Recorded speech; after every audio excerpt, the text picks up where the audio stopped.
Where is TK? Alright, it's on this side. Alright, cool. Alright, so there are a few things playing as a solo player you need to keep in mind. One, there's going to be a lack of communication. That is actually sort of better now with VoIP that you can use. The second is just overall coordination, build coordination, movement, and stuff like that. But you do have VoIP now, so if you're not using it, try to. There's also other things that you need to clue in on, which is just cues, where your friendlies are at, who's got ECM, are you under ECM, we've got target off to Echo 6, long range, Echo 6. Alright, if you don't need to take damage, don't. There's no reason. Especially I'm in a short range mech. I want to maximize my armor and firepower, so there are things that you can do as a solo player, even if you're not using VoIP. Right now we're actually doing pretty well. We're all sort of around each other, and that's what we want to do.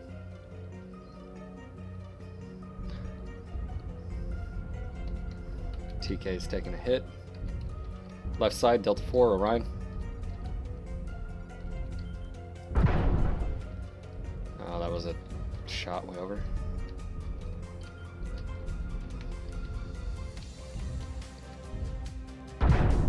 Oh my... I just totally wasted a whole entire shot, and it hit the freaking geometry. Pushing left side. Switching over thermal really helps, especially on this map. With Sean. That's fine.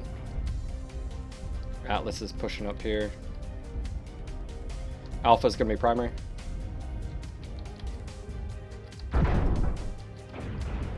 Right torso. Oh, I just shot over again. Alright, his right torso's gone. That's not bad. UAV's up. Yeah, Lima. Enemy UAV above us in Delta 4. They need to take care of that fire starter. Or I'll take care of it. Got it. Blackjack is crit CT on top of platform.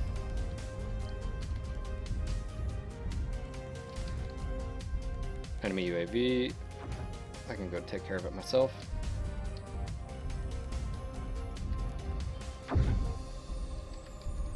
Lima crit CT. Alright, I'm gonna push over to him.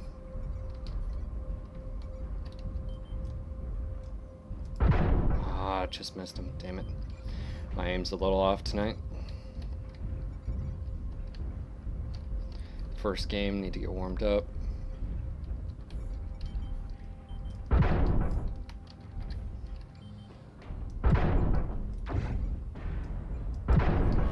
Don't let that BJ get away.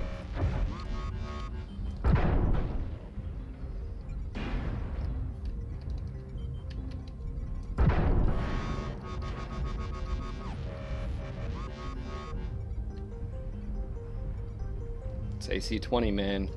Will wreck your face. What's on that, dog? Roger, also gargoyle off to the right.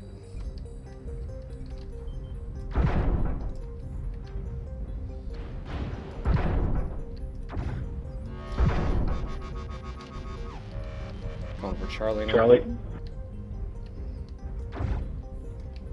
Again, the nice thing with the Hunchback is that velocity increase. You do have to get used to it.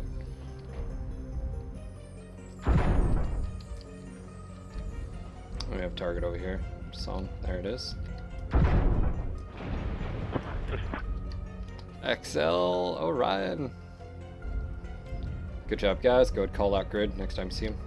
Echo 6. Fire from Echo 6. Headed.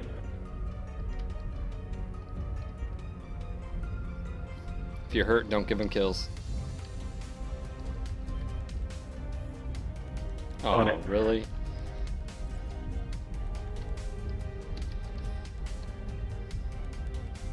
He's got a battle master up there. This is why we can't have nice things. Good job, guys. Good game, guys. Well played.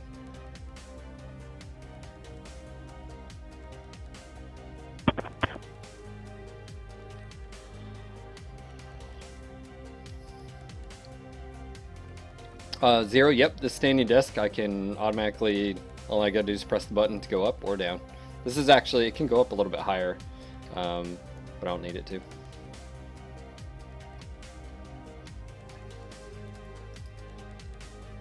It's not too bad. Again, this is also why I run the Founders version. It's just that mech bonus right there. 58, almost 60,000 just on top of the premium as well. If you are if you are new to the game and you are wondering the best way of making C-bills in the game, it is premium time, and then running premium or hero mechs or invasion mechs, anything that gives you like a C-bill bonus. Again, the one thing I love about the Hunchback 4G is it actually has a role now. It actually has a purpose. Before the quirks, this right torso was literally one of the biggest downfalls of this particular design. Even the 4H and the gridiron and stuff like that. Now with the added armor and structure, it hangs in there. Now granted, the difference being is the structure buff is sort of two-sided. Structure helps, yes, but as soon as you take a critical hit to the right torso, most of the time, internal damage, most of the time, you'll have your AC 20 knocked out. But they have to crack through that extra armor to get to it. So there is that. Again, I do love the Hunchback, and I would definitely recommend it for new players. And again, we are doing sort of solo drops tonight, and that's one of the things I wanted to sit and talk with you guys about is like what do I do personally to be successful in matches. As you can see on VoIP, I actually knew multiple people on my team there. Just being able to quickly communicate, I think those are the type of tools that are really, really, really cool. So use them. And if you're not going to use them, you need to have a lot better situational awareness when you're not coordinating with other teammates. Loadouts are a big, thing when it comes to solo play. I know a lot of players will come into this game and they don't know exactly how to build a mech, and that's actually one of the toughest things. So by all means, if you are new, ask questions in the chat. If you're not talking in Twitch chat, please do. And of course, right now we are on the NGNG TeamSpeak 3 server in the sync room. So if you have no idea what TeamSpeak 3 is, go to Google, type in TeamSpeak 3 download 32 to 64-bit version, and it's relatively simple to connect to the NGNG TeamSpeak. So if you have any questions, make sure to ask. So.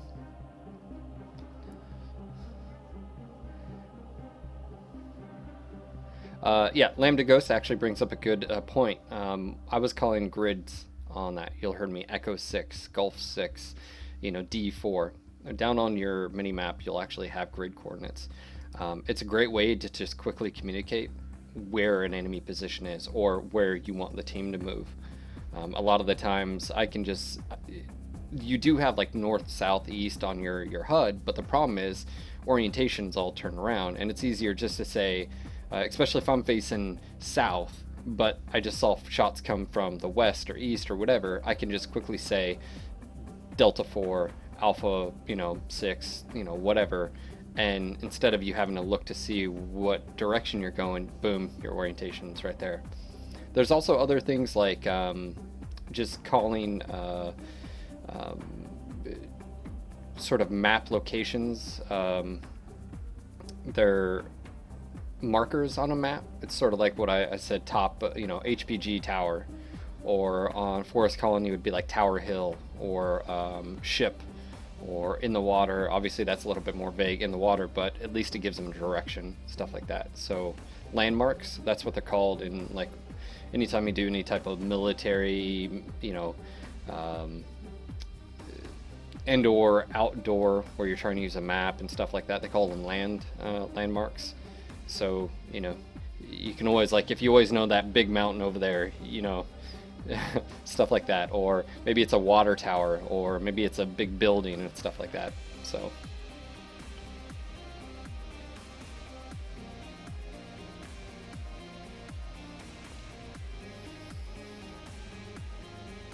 yeah, Lokar, that was me.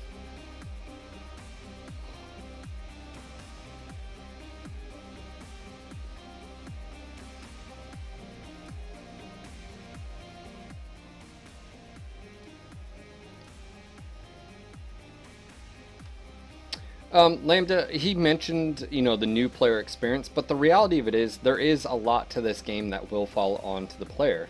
I think he said, he sort of used a 70-30, right? It's 70% up to us to, help guide you and lead you, but then the 30% is going to be led to the player, up to the player.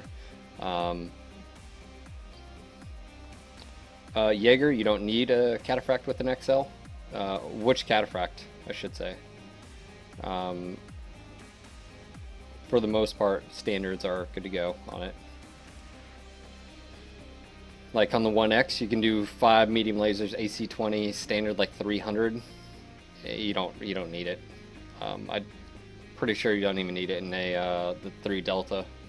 It's just really, it's more of a liability with a.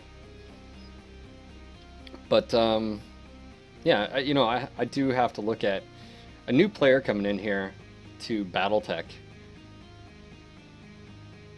It's going to cater to someone that likes a little bit of a challenge. And what I mean by that is you look at a lot of games out there that cater to different genres, different age groups. Your demographics for MWO, I would say, is first, a BattleTech fan. Yes, obviously that's number 1. 2 would be someone who likes something other than just like a Twitch shooter, that there's, more to mechs than just one weapon and you have a health bar, stuff like that. Alright, so we're on Forest Colony, snow.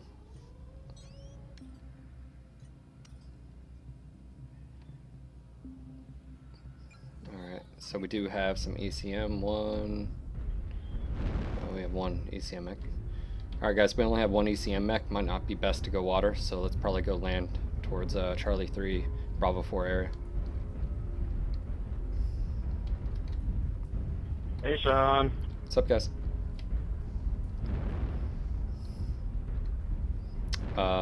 People see like that. There's no reason to go in tunnel.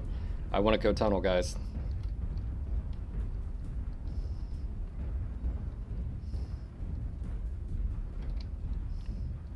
Now, the one nice thing about solo drop is you do know the other team is the same composition. They're all solo as well. Now, because of VoIP, it does help. They're all just not even listening. Got some seismic from Seifer.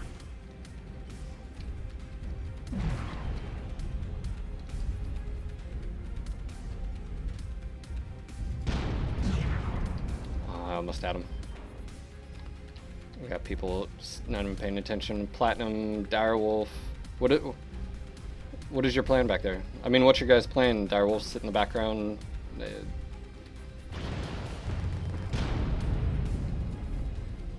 Yeah, we need you guys up front, not in the back, in the upper city.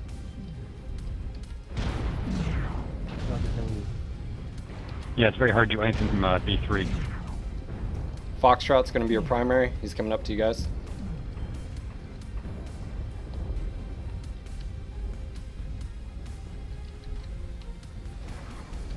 I just don't understand that mentality of just sit back. Damn it, just blew that shot. Makes no tactical sense whatsoever. Bravo primary.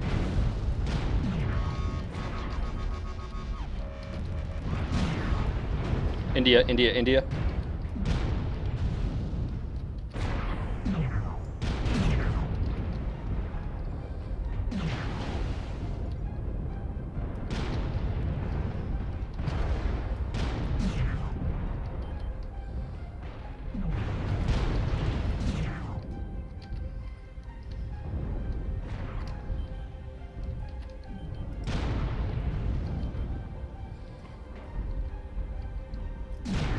Oh, he's got his back to us. Hotel crit CT.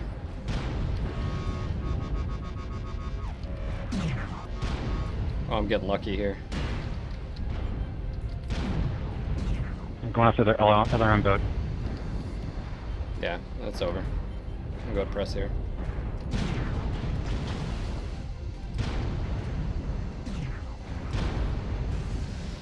It was worth it. tactical shutdown.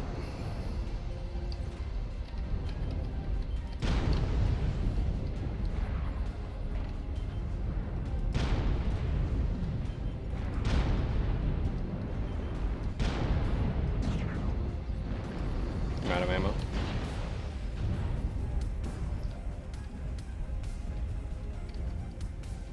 Both there.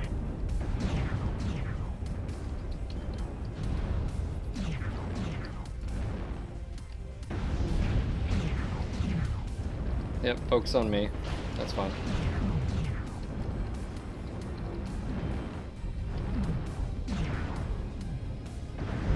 Last is tunnel.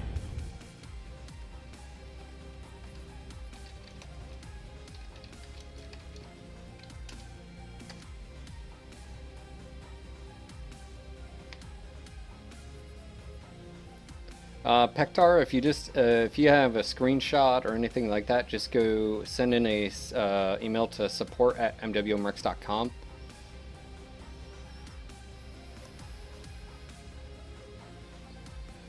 It's funny, the 2 direwolves that sat back also got killed. Just to make a point there. So, you know, again, those are type of things of positioning. Forest colony snow, a lot of times you'll see exactly the behavior what we just saw, and that is where people will go up there in that pocket. Well, what they don't realize is that pocket is actually a death trap.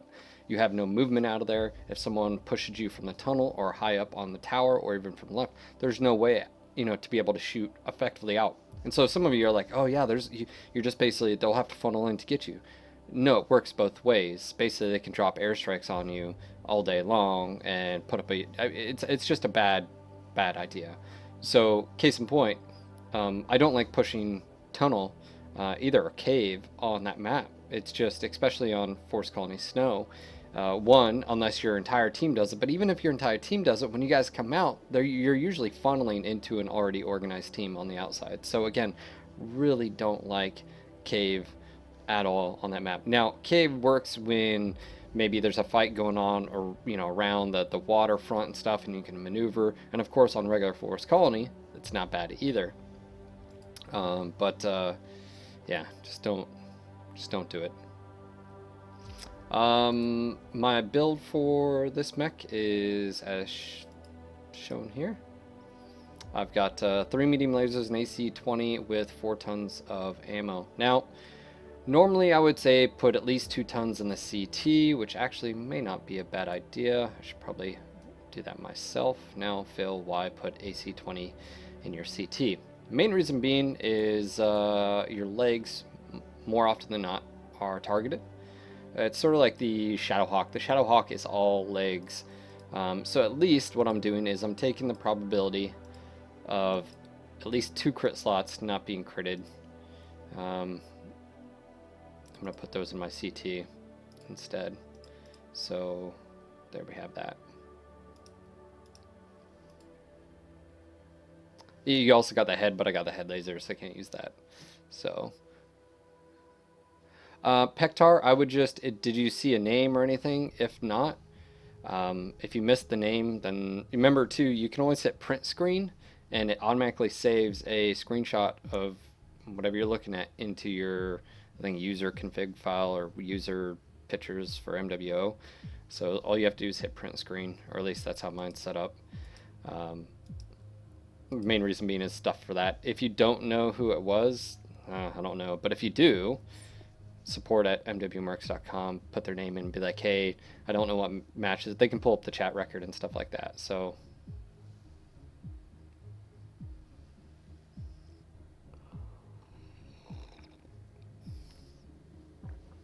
just email.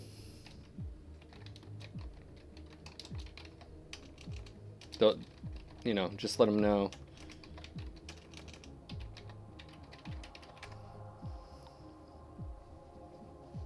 Just email them, support@mwmercs.com. They handle that stuff pretty quick too, especially if they're being a, you know, racist, bigot, sexist, or whatever.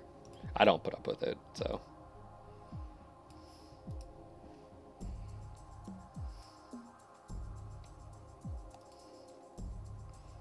There's also other things to look at when you're dropping solo.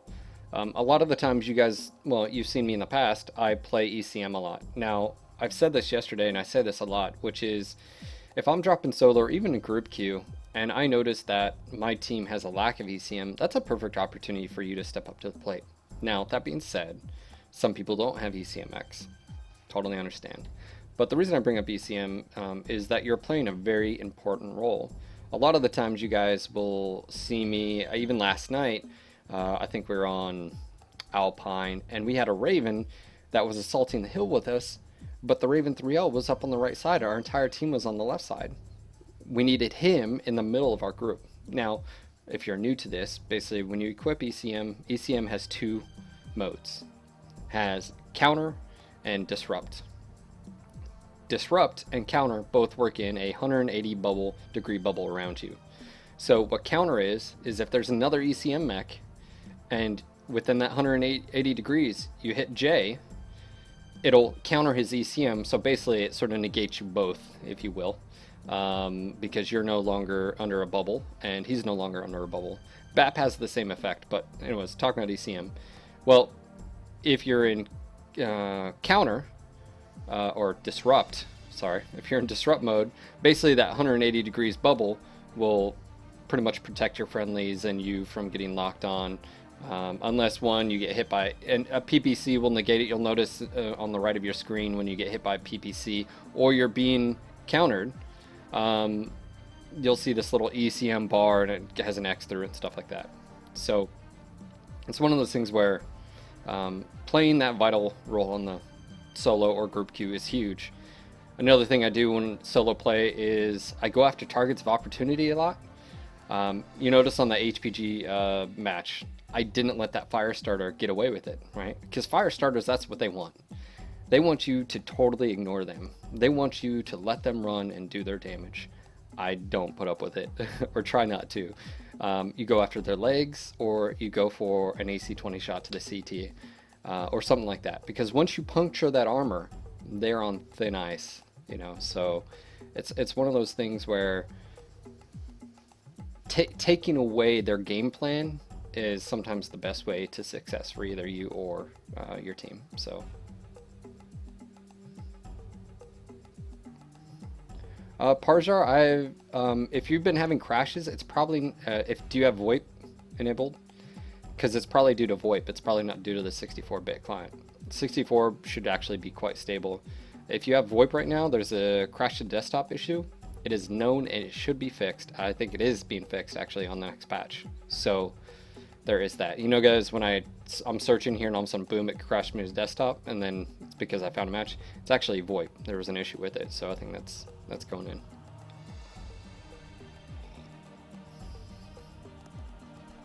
Well, BAP is interesting. So BAP in the tabletop was useful because it helped your modifier, I think, to missiles, I think, and then it also to help detect shutdown mechs. Well, that's in a real world scenario, shutdown mech, it's not like I don't know, it's not like that's a thing, I guess, or as much. So yeah, there was a ton of DDoSing in the past few days, so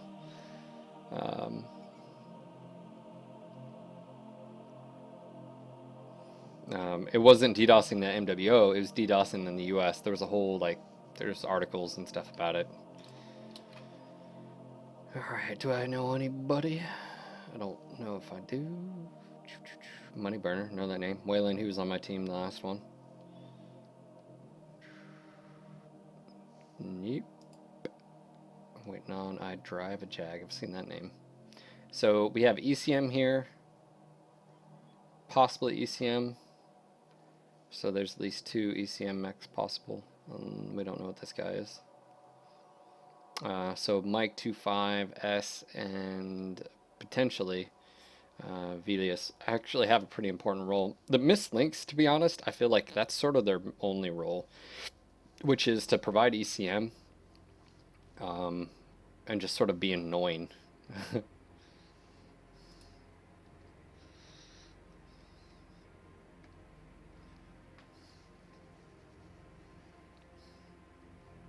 says, oh, Subterfuge is watching. There we go.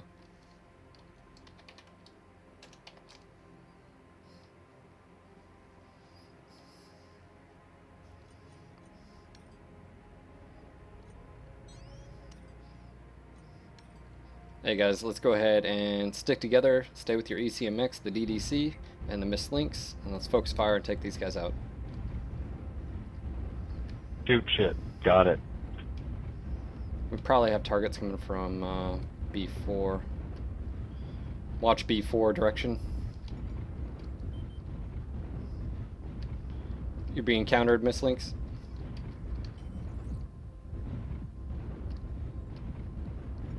Yep, already. Yep.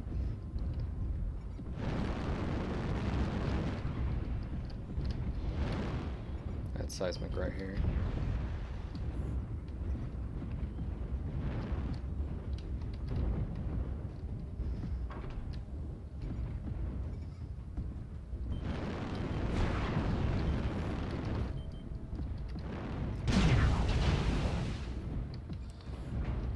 Watch for enemy UAVs.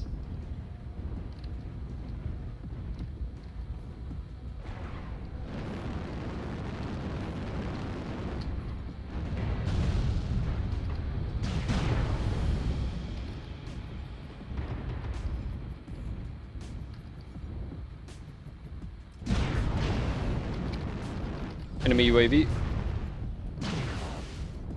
It's above Charlie 4, enemy UAV.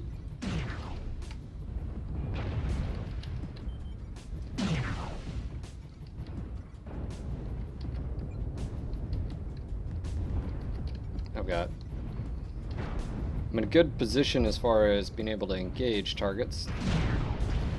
I'm in a bad position because I can get maneuvered in on the left side. Let's see if I can fix this real quick. Charlie, Charlie, Charlie. Charlie's pushing. I need to get out of here.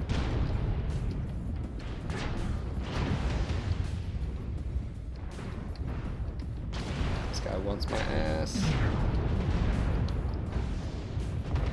I'm gonna shield with my left. Best I can. If you can pop a friendly UAV. Yep, good, good, good. Shit, sorry. Charlie still isn't down. Charlie.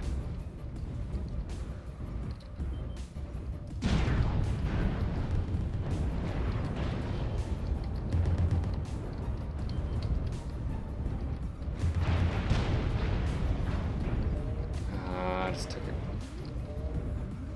I need to get out of here, but this may cost me my life.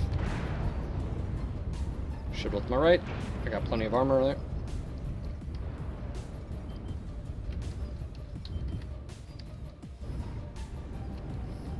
Lights, can you handle India off to the right? Fire starter, lights.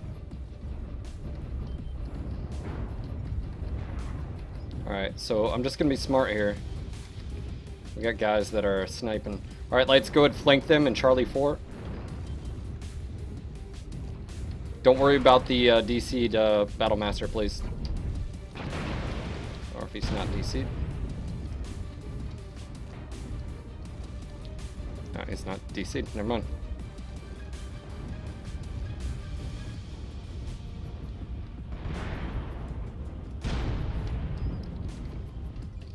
Oh, he's not dead.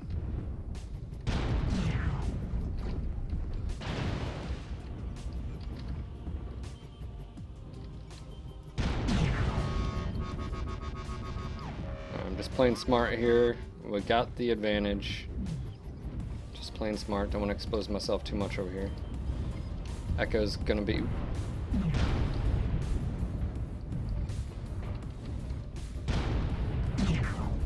Kilo's crit CT. I'm pushing on Echo. At least pushing out wide. Crit CT now. Yep, you gotta push into me or push into my fire.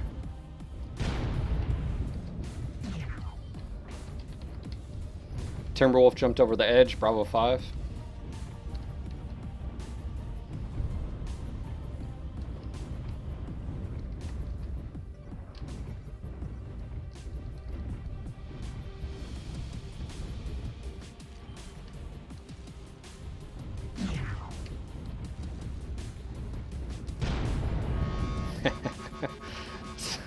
I baited him.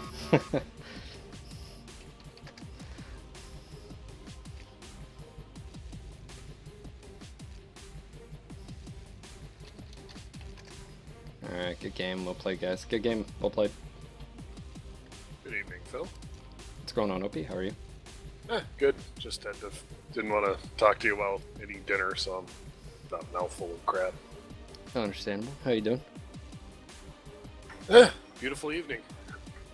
Other than the snow is coming again, Canada's finally giving up the goods to Arizona, so... I was gonna say, it's, snowed last night. Let's see. It's 31 right now. They cleared the road, so it wasn't a problem. Let's see. What's our 5-day forecast? Are we getting any more next? No. I think it's supposed to be up 50 by Monday. Yeah, so at least winter finally came, I guess. There's that. Yeah, now that it's March. Right. Anyways, guys, I am doing solo drops, but I welcome you. If you'd like to, you can hop on our TeamSpeak 3 server and hop down to the sync room, just chill and talk. I'm just doing solo drops again, answering questions. If you are new again to the game, or maybe you've been playing for a while and you have a question about this or that, feel free to ask. Playing the Hunchback 4G right now. Probably do one more, and I'll go ahead and switch it up. Usually I do recommend the Hunchback, especially now post-Quirks, for newer players coming in. I think the Hunchback chassis in general is a great beginner mech. Now, there's reasons for that. The 4G is going to teach you how to shield and use an AC-20 effectively. 4SB is going to show you how to shield as well and spread damage while using SRMs. It's got really good SRM quirks. And also laser duration too for its mediums. The 4J is actually a great close range or even a long range missile support mech. I prefer to use it right behind the front lines.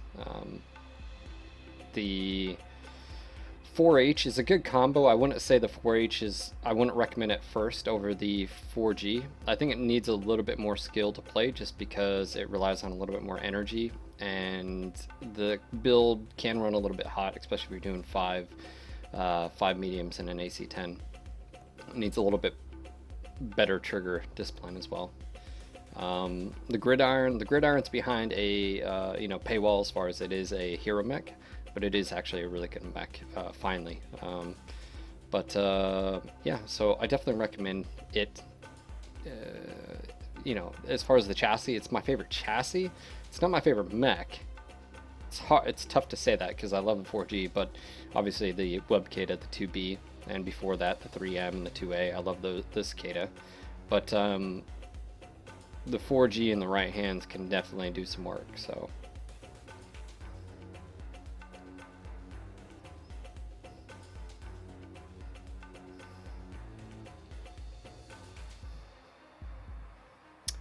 By the way, for those that again pre-ordered the Timberwolf grid shirts, I got one box. I'm still waiting on the other two. They're supposed to come to me tomorrow. I've got one box over here. As soon as I get the rest, I'll be doing all the orders. So I'm gonna have a busy weekend because they're not getting to me till a little bit late.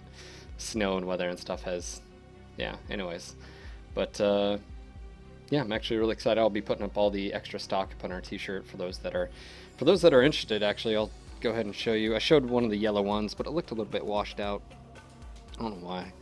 But let me go ahead and turn on the light. Maybe that'll help with the color saturation. I don't know, maybe. But this is actually Daisy, so it's actually a pretty bright yellow. But contrast actually came out really good. I like this. This is the Timberwolf grid. Of course, the NG on the background. Again, this is actually really bright. You can't really tell in the lighting in my office. And then we have the Irish green and stuff like that. So extra stock will be put up on our store. So I'll let you guys know if you're interested too. By the way, they're $15. 2X and 3X are a little bit more expensive just because of the material, but that'll be going up as soon as possible. let you guys know. And of course, we do have the emoticon contest going on right now. For those that don't know, we're going to be, it's over on our NGNG forums. We're giving away the Timberwolf coffee cups. These are the matte black and gray graphic with the green inside. Really love these cups. I think I have like, I think between all the versions we have, I've red, I have 2 red ones, 2 orange, like 1 green. So I've got enough coffee mugs for myself.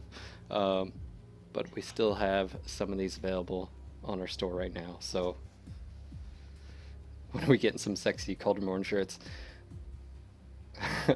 Well, our next T-shirt design is the Shadow Cat. We commissioned Shimmering Sword actually over a month ago, and he's wrapped up and he's already done. We have the artwork, so just like that Timberwolf grid, we'll probably do something like a Shadow Cat, sort of design like that for you guys.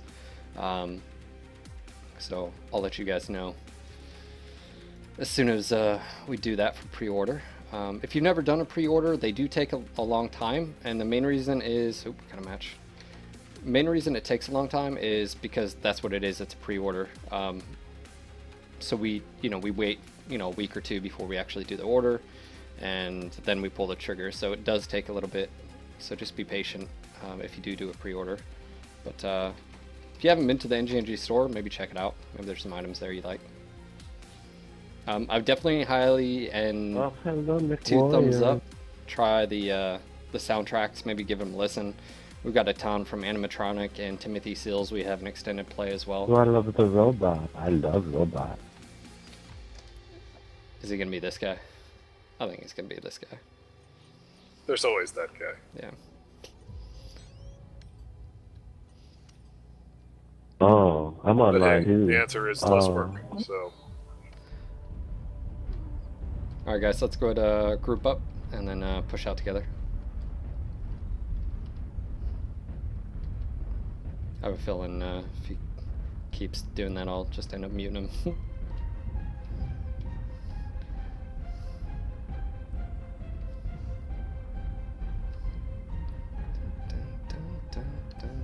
The Commissar, yes. The Crusader and Warden. Well, it depends if you've ordered them recently or if you did the pre-order. If you did pre-order, yes, they shipped out a long time ago.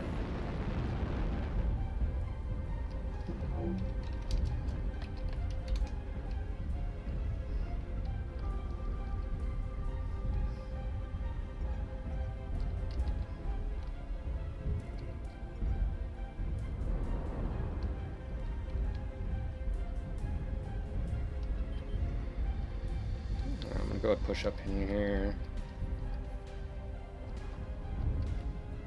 As you can see, all seismic.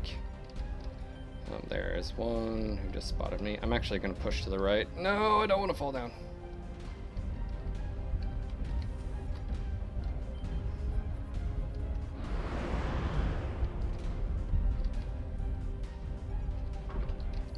Here comes the ice ferret. I'm gonna go ahead and switch to thermal. Main reason being is it's easier to see targets, especially the contrast.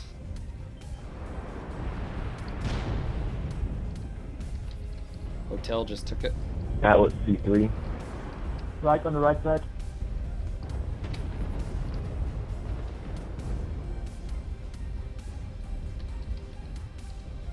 Enemy UAV up. UAV, take it down, please. UAV down.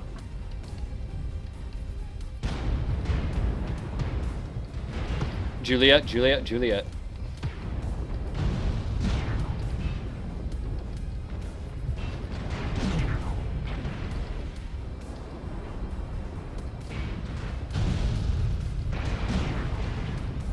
Oh, he's just gonna sit there and face tank.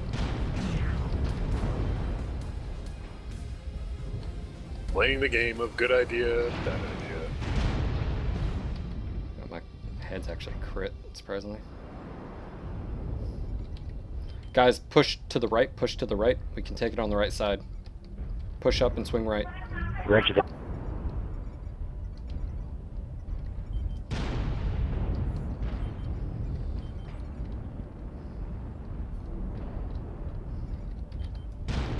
Hotel, hotel, hotel. Hotel CC. Right.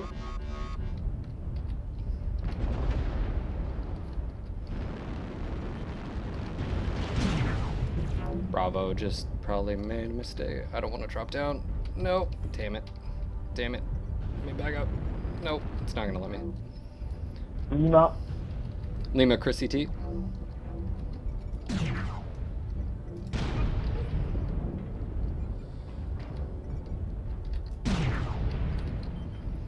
Alpha's in the open as well. Alpha.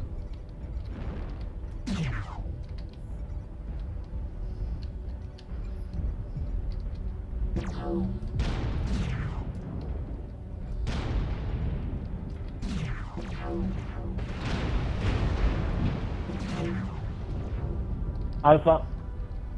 Alright, go ahead, push up, guys. Go ahead, push up. Alright, we're not gonna keep rotating. We're actually gonna turn this time.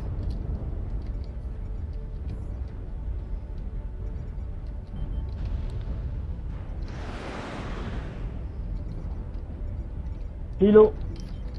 It's down. Data.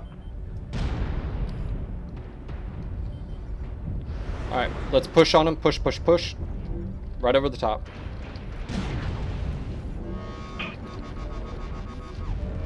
Trying to lead this while trying not to die. Sometimes it's a little difficult.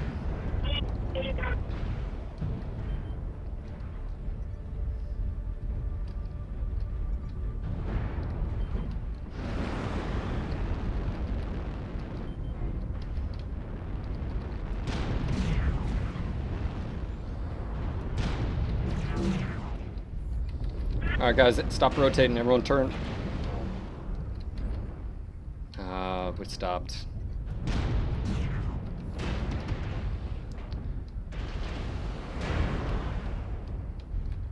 We need our stalker over here. Foxtrot. They still have a lot of armor. Yeah, we're not in good. We're not in a good position. We just gave up the momentum.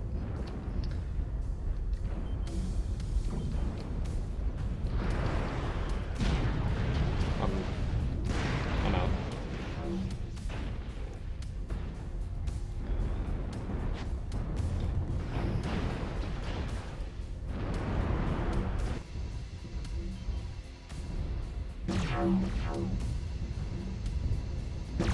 Wolverine, come on. Trigger control, you guys got it.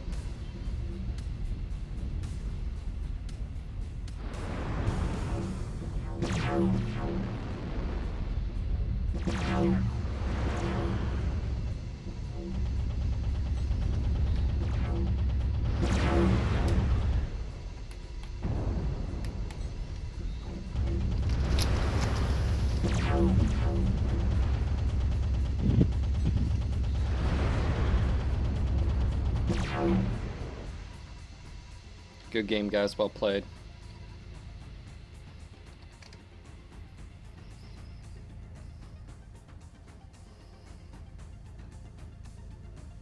Yeah, that was a good fight. I thought we lost. Well, we did lose momentum there, but luckily our guys did well. They still had enough armor and firepower, so.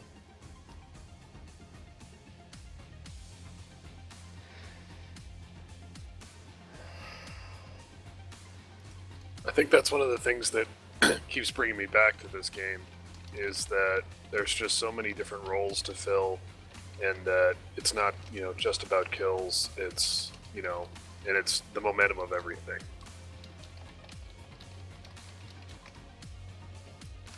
Alright, Commissar, send me an email at seanlang@NoGutsNoGalaxy.net.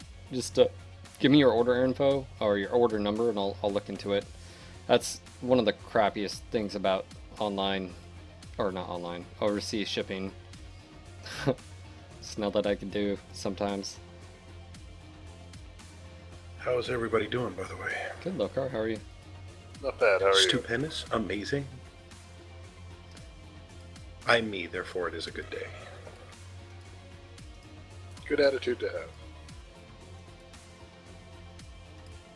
Alright, I'm gonna go ahead and hop out.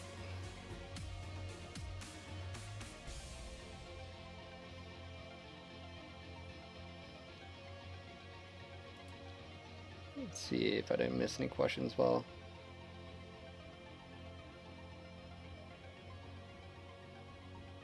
I am jealous of your ability to hit with AC-20s. I can't hit that well with them.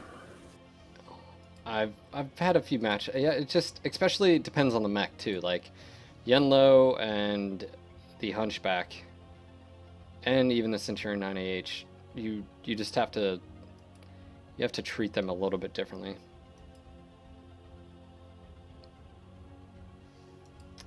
Let's see. What do I want to hop in?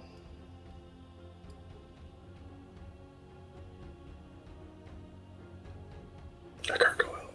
I think I'll actually take Hunchback 4J.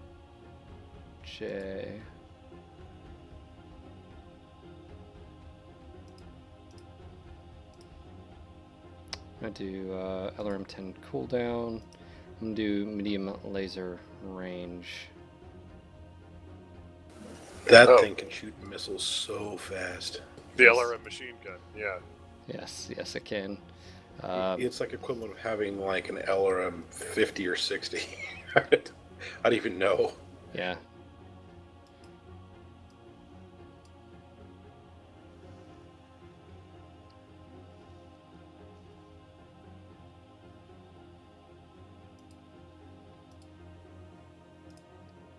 Just trying something out really quick.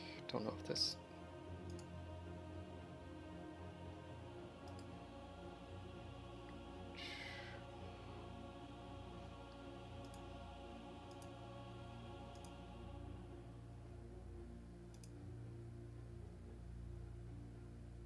It's one of the few mechs that I advocate AXL in just because of the it's kind of the way it works.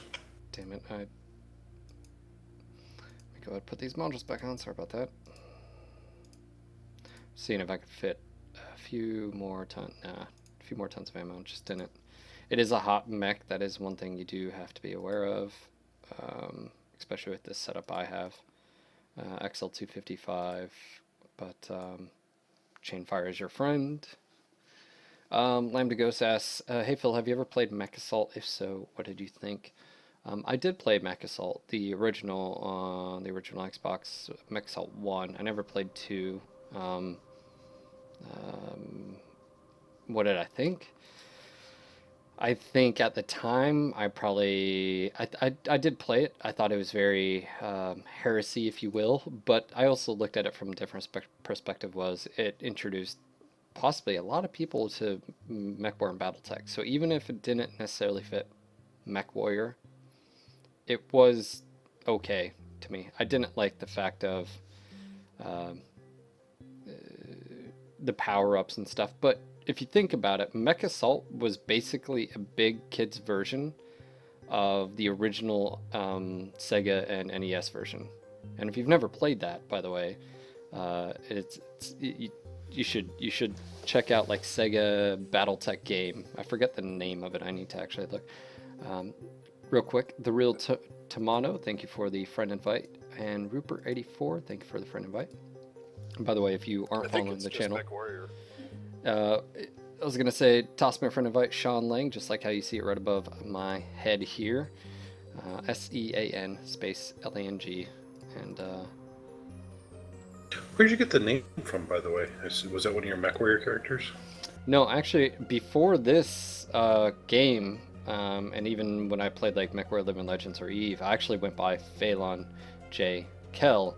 But me, Darren, and a few of the guys that sort of started the NGNG podcast, we were doing tabletop. We were doing Mega Mech Match, and so I just thought of the idea, instead of using our names in a campaign where they might die, do your middle name in the first 4 letters of your last name, which my middle name is Sean, and my last name is Langenberg, so L-A-N-G, Lang, Sean, Lang, and it just sort of stuck. So I actually still have, I still have my other account, and that's actually where I was doing community warfare with it. Yeah, that's where that came from. Oh, that's cool. Learning things with Sean Lang. Moment Killer, if you're ordering an NGNG mug, it is 2-day priority shipping. The reason I put that on there is because everything above £1 requires priority shipping. So I just put it there so people know, like, hey, it is 2-day priority shipping. Just so you're like, okay, that justifies, you know, $10 shipping. I can't do anything about it. So, yeah, I just figured people would like to know that it's 2-day priority. There's nothing I can do.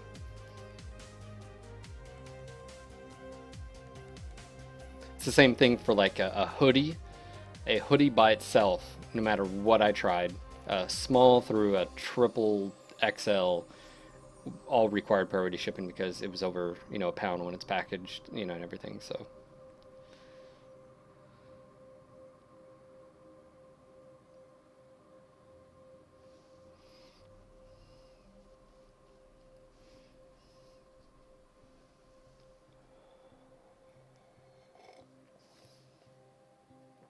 But yeah, that's where that name comes from, and it's funny enough. That's why when people say, "Sean," I mean Phil, I mean whatever. I'm like, Sean works, but it is Sean. It's not Scene. Which, if you've never seen this, I guess the usage of Sean spelled this way, I guess that's understandable. Because Gaelic is fun. Super King, no, Darren actually has always gone by Bombadil. When I met him, I actually recruited him for when we were playing Mech Living Legends. That's actually how I found him. At the time, I had started this TeamSpeak 3 server, and I was doing Clan Wolf in Exile, and we were doing a bunch of stuff, you know, competitive scene back then. And I would just broadcast like, "Hey, come hang out with us on TeamSpeak." No one else was doing it at the time. I remember that at the time, like, and so that's actually where how I found Darren. Was he was a lone wolf out in the open and vast universe of BattleTech. And yeah, how NG started was 2009. The speculation started about, you know, the next game, you know, with that trailer they did way back then. And I had done a few podcasts on the game called EVE Online with Alex at the time. You guys remember Greg? If you haven't listened to the old podcast, we used to have Alex, our angry Scotsman, and Greg, who runs Noir and Eve. They're a Merc Corp, an actual Merc Corp, like takes contracts. It's, you know, percentage based, you know, like, anyways, really cool stuff. Well, I'd done like 1 or 2 podcasts, and so I was like, hey, let's just sort of like talk and sit around and record. I don't remember how it started. I think it may have been someone suggested it. So that's what we did. And that's how NoGutsNoGalaxy started, was just us. I mean, if you listen to them, I've done it too. It's painful because, like, one, we really didn't know how to compose ourselves and not even the articulation of words, but almost like how to have a thoughtful and discussion in this. And anyways, I've listened to them, and it is painful. Voice quality was really low too because we didn't have nicer mics. We weren't using the correct codecs, and anyways, but yeah, you got to start from somewhere and grow. So, you know, and that's how NG started. And then I would go and post. God, at the time it was MWO forums, MWLL forums, Mech Tech at the time. BattleTech, I think, and actually I didn't go to Reddit. I wasn't even a part of Reddit way back then. And got our sound. I mean, that's basically how things started, and a lot of effort and time put into it. But yeah, production quality has definitely improved on the podcast, I will say. I don't know how long Opie or Lone or Mandy you guys have been listening, or if you even listen to it, but yeah, some in the past were a little rough. I don't know. Well, actually, I got to admit, watching NGNG and then listening actually got me back into this game because I was in closed beta, and I just kind of fell out of it. And that's when I was working. Then I moved to DC and didn't have most of my stuff. And then, so I came back and started playing again and haven't stopped.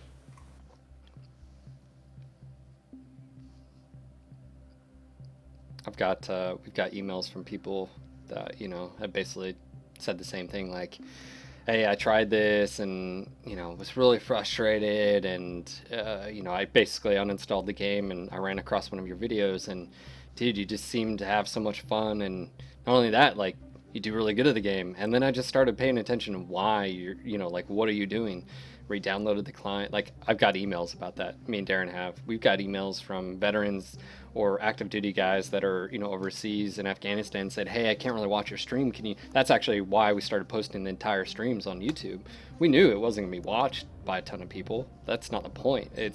There are some people that want to watch, but they can't. So, so we started doing that. All right, guys, let's go ahead and group up and push together. We don't really have to worry about caps too much, but just pay attention. Stay under ECM if we have it, which we do. Yes, Mr. Lang. What's up, dude? How you doing? I'm doing all right.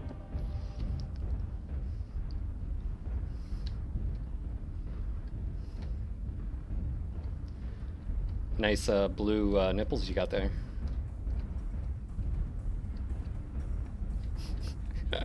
Actually, they're purple, but they're PPC anyway.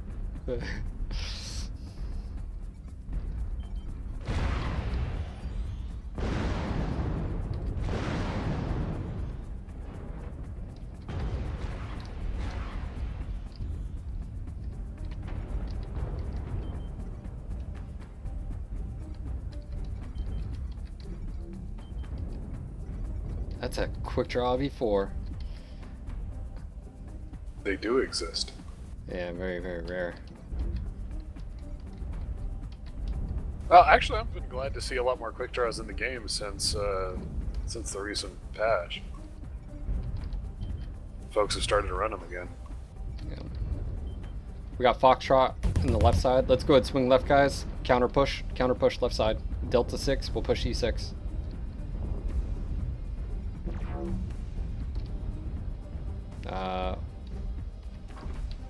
Or not.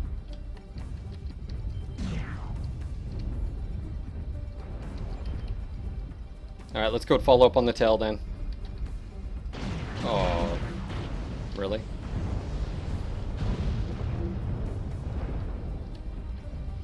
My whole life revolves around LRMs right now, and without...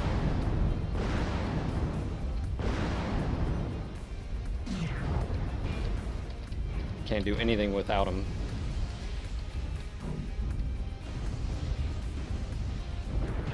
Alpha coming in.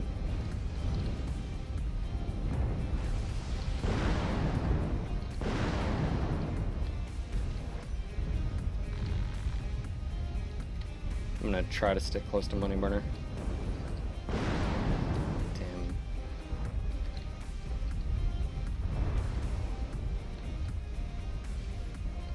Alright, I just stay back. Enemy UAV. Just don't take any damage.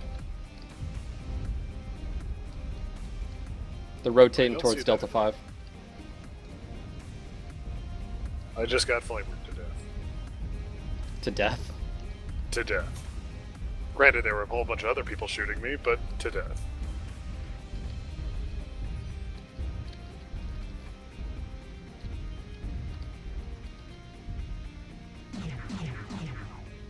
Never said I was good at this game.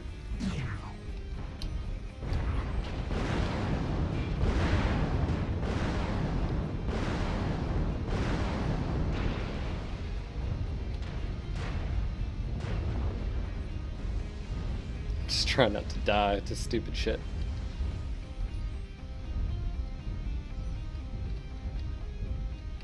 Any UAV would be helpful. We have a Ute.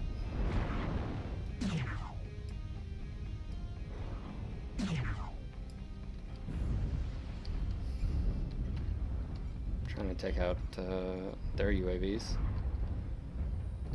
I'm not doing a whole lot of jack right now. Speaking of which, we're down 2. I just need solid locks, that's all I need.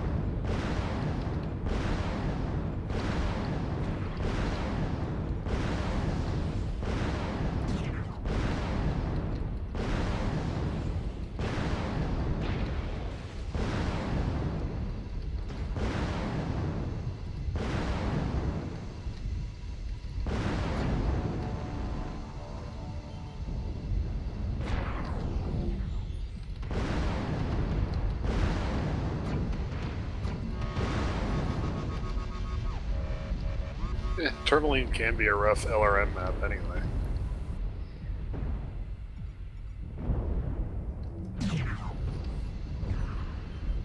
And come on.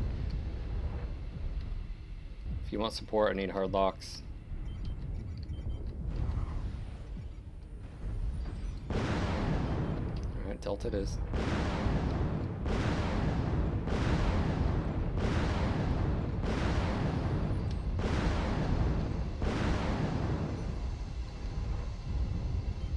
Bravo.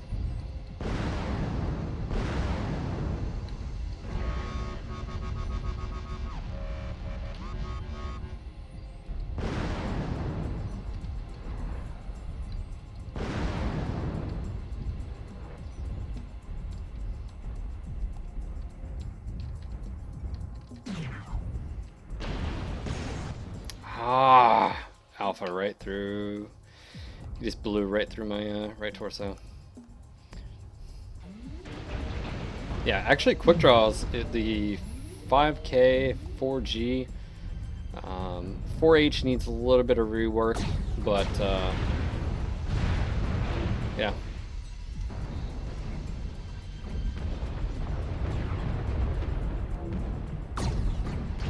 Well, it is kind of a tough role to fill. It's a, 65, 60 ton mech that is energy, pretty much.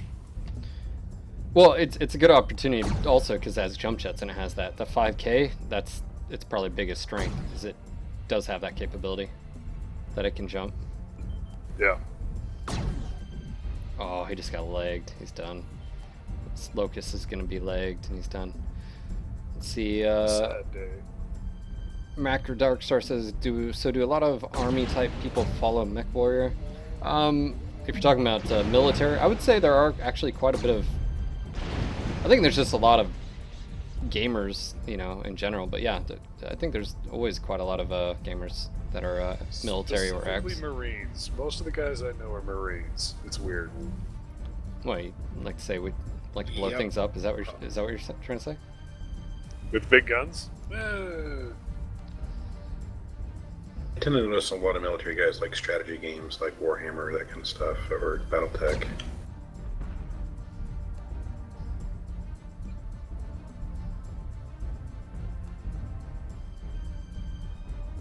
Well, the difference, Moment Killer, between the Jester and the 5K is the 5K is not behind a paywall.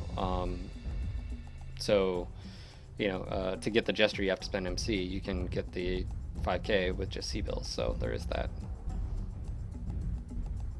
Well, and on the quick draw, you have, three or, depending on which one, 3 or 4 high mounted energy points, while on the K2, it's just the 2. Well, the Jester, yeah, has the 2 on the arms, so it's great for peeking over a ridge. The issue with the quick draw is it is a big scaled mech, but Very true. it also, especially the recent quirks, help that quite a bit. It's fast too, but the Jester is really fast as well. But that's the difference, is one's behind MC and one's not. So you can't expect the general masses to be able to get it. So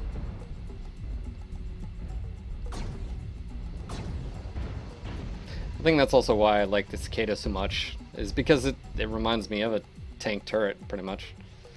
I don't know. I didn't realize that until not so long ago. I was like, that does pretty much look like, I thought of a mobile home with legs. Well, I mean, it's flat top, the angle of it. It doesn't have, arms, so it doesn't have that, sort of look. So I don't know. So what you're saying, Lokar, is quick, to the Winnebago. Yes. They're very fast Winnebago. See, all I'm thinking of is, Spaceballs. Gotcha.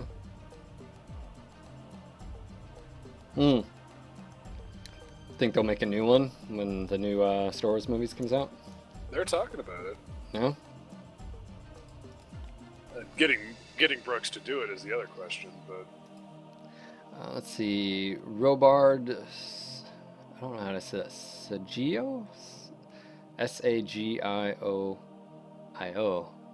Sagio? It might be. I don't know how to pronounce that, but Robard, thank you for the friend invite in game.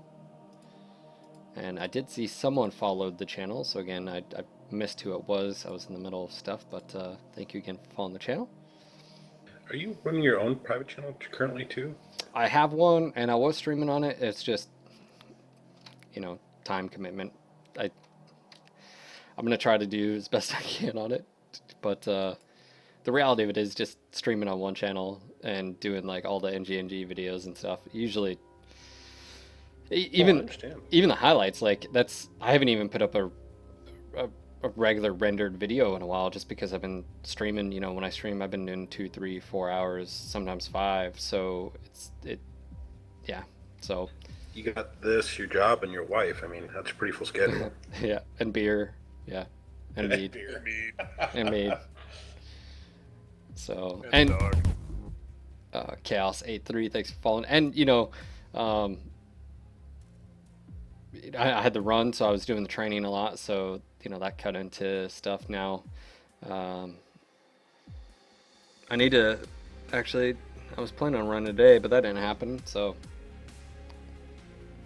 Yeah, I'm picking back up running this March. So here very soon. what are some of the other major ballistic mechs? Love the Enforcers and Jaegers. It depends. If you want to go medium ballistics, I would say the Hunchback 4G Sagyo. I would say the Centurions, the Yenlo Wang, the Centurion 9D. I love the auto shotty. The Centurion 9A just got ballistic quirks. I think it helps it just a little bit better, a little bit more.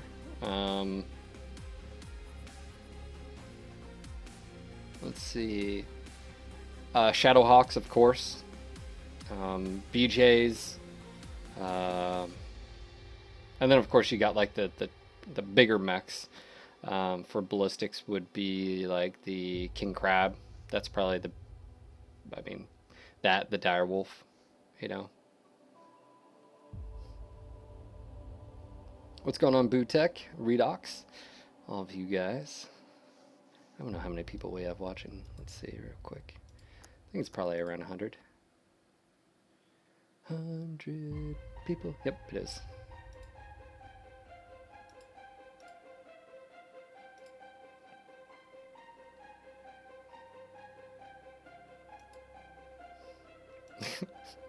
I was waiting for someone to respond to that.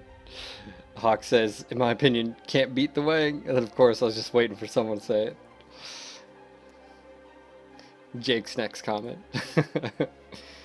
Saw that one coming a mile away. I still think it'd be wicked if, they'll let somebody do the, when the Yenlo starts up, I am Yenlo Wang, King of the Nine Hills.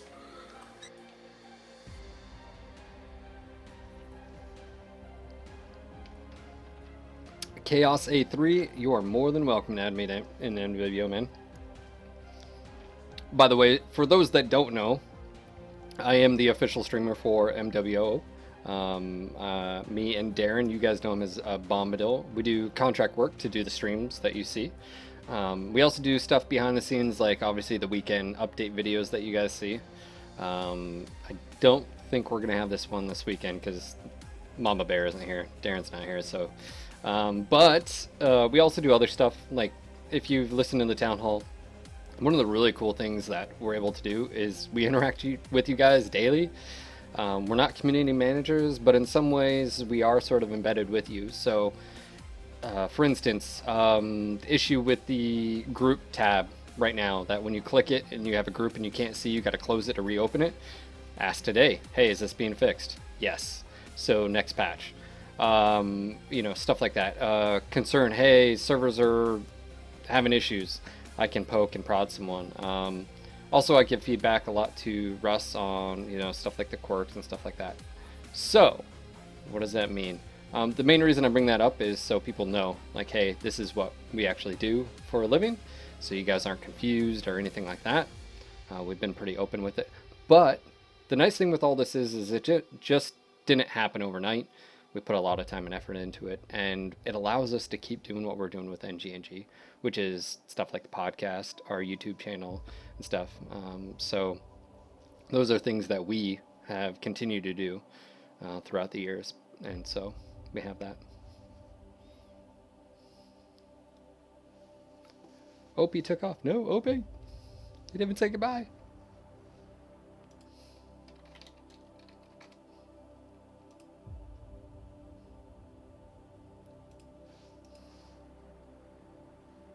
Lame Dead, no, I do not work at PGI. I'm in North Carolina, so I am remotely.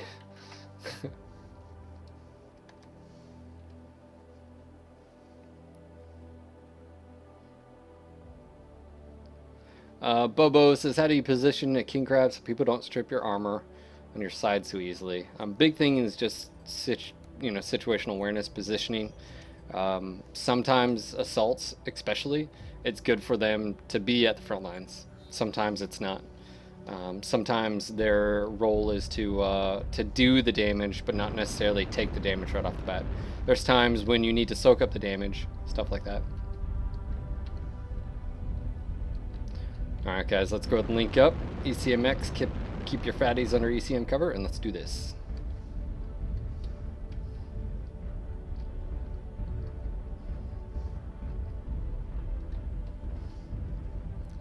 Fayetteville is not a nice place. Used to drive through there all the time.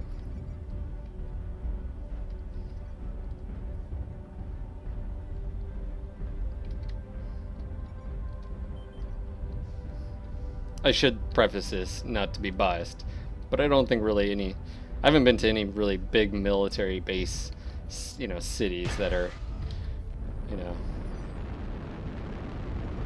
don't look at the people. Yeah,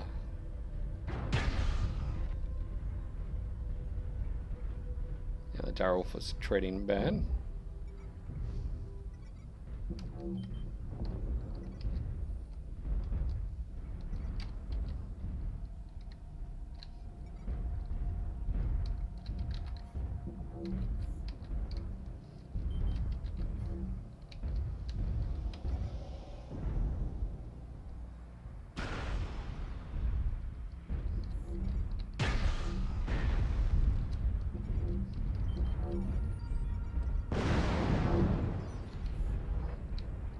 This is a very awkward match.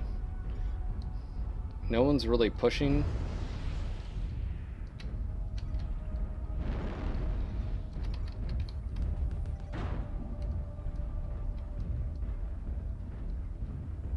Money burner, your ECM's canceled.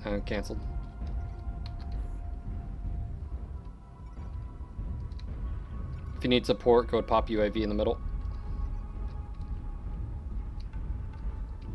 It's amazing how many people don't carry ECM. Or UAV.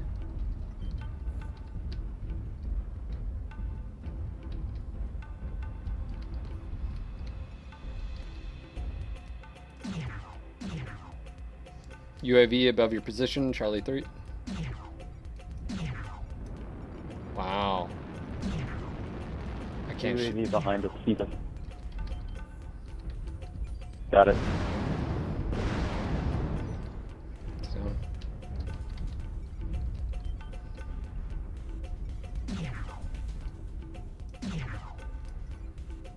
Can't shoot down UAVs anymore at range. Holy shit. Another UAV out there. Yeah, there's a UAV above Charlie 3. Just don't expose yourself to it.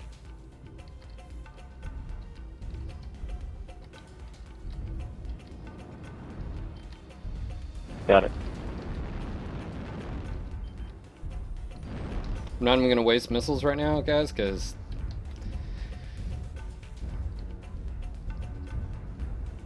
and if they're under ECM, that's going to make it even more difficult. I'm just going to launch and it won't even get there in enough time.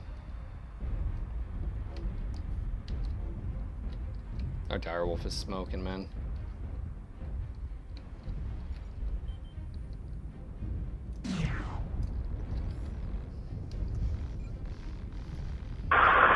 Charlie 3, 1 left. Summoner. They're loving this range combat. Ooh, incoming airstrike.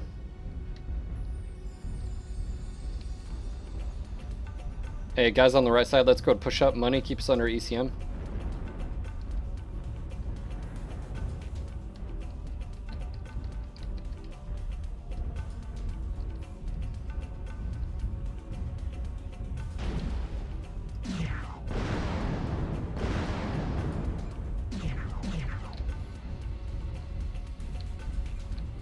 Alright, they're moving D5. I'm gonna go ahead and pop UAV right here.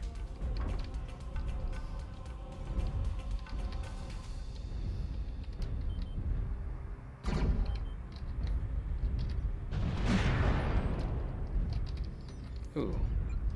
It's not a 9AL, it's a AH.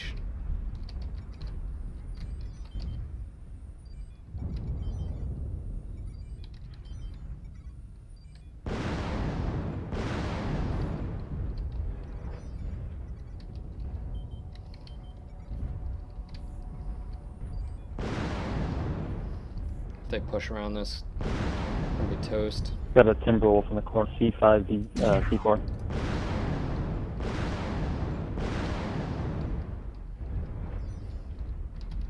Oh. Yeah, it's a wub.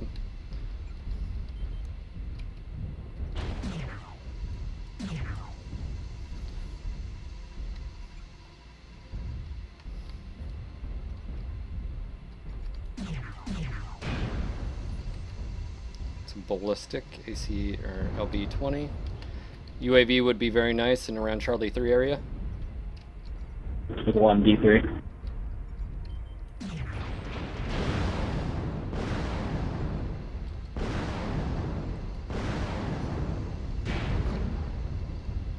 Getting torso twisting. I need to get up to higher ground here. I don't know if I can get up right here. Guys in Charlie 4, can you go ahead and push up to Charlie 3 area? Mind your backs, there's a Panther and Charlie 5 ERTPC popping up.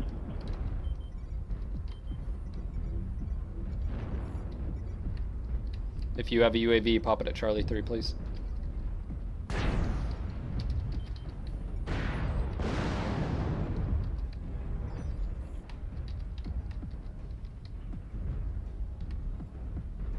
Okay, we're getting hit from behind at C4.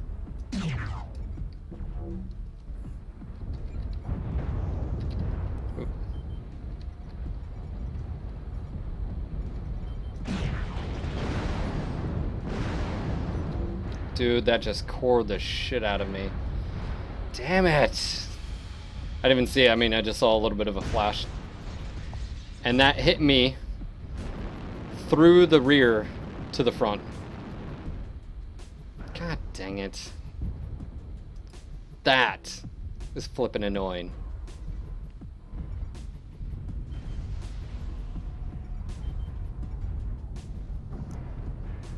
Gah. I've had those games. Hit R, see where to aim. Question on consumables. What do you think are more important generally? Radar depth. Consumables, it depends. I think UAVs are very important. I see a lot of people not take them.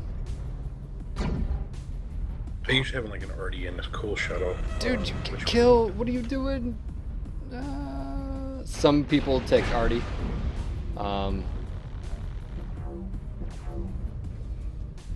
Sorry. I don't use a cool shot, so I can't really give you a full answer on that one. Okay, I'll probably just swap out my cool shot for a UAV in future. If you're running hot and you want to use it, yeah. But if I guess it's for that like sort of like last ditch, or you can put out a little bit more damage because you cool off. Guys, they're rotating on your left. Come on. Foxtrot S crit CT. Yep, you guys can actually pull this. That dude has to die.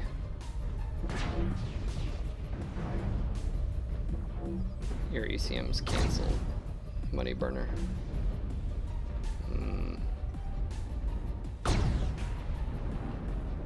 Oh, he's crit CT. Oh, this isn't gonna end well. This is about. I'm calling it. It's about to be over. Oh, they're all so damn hurt. And there goes his weapon. Yep. Well, if I didn't have some weird PPC.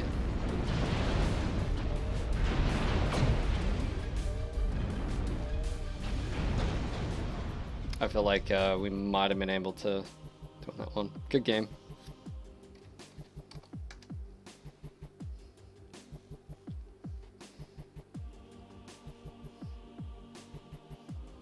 Instead of the old prospector.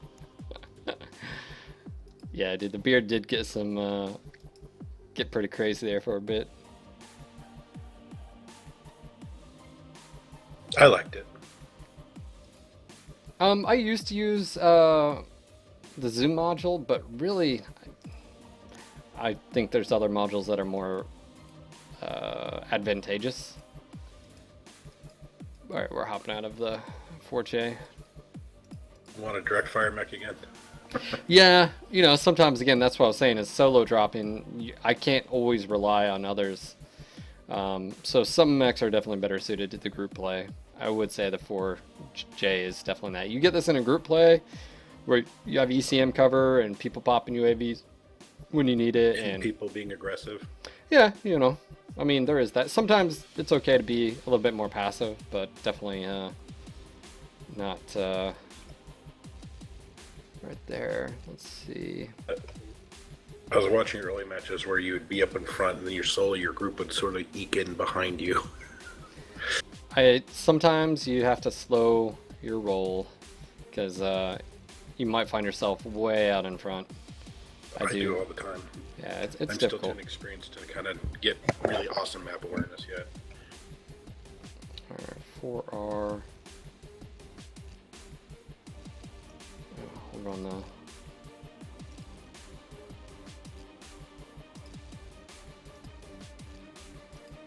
Alright, so this is my Enforcer 4R. It's actually a very unique mech, I think. Oh, I need to buy another one of those, don't I? Yeah. You digging it?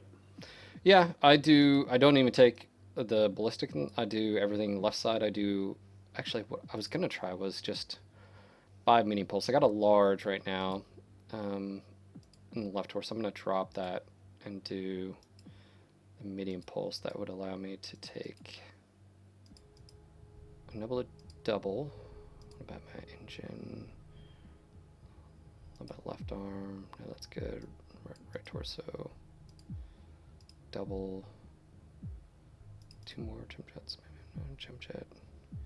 Tremor do I have in my right arm? Yeah, shield with that a little bit more. There we go. Alright, so it's just 5 medium pulse lasers. I've got 4 jump jets, and as you can see, plenty of double heat sinks. This is the max engine for the 4R, so it's not like you could drop some of these doubles and put the weight into an engine and go faster. It's not going to happen. So there is that.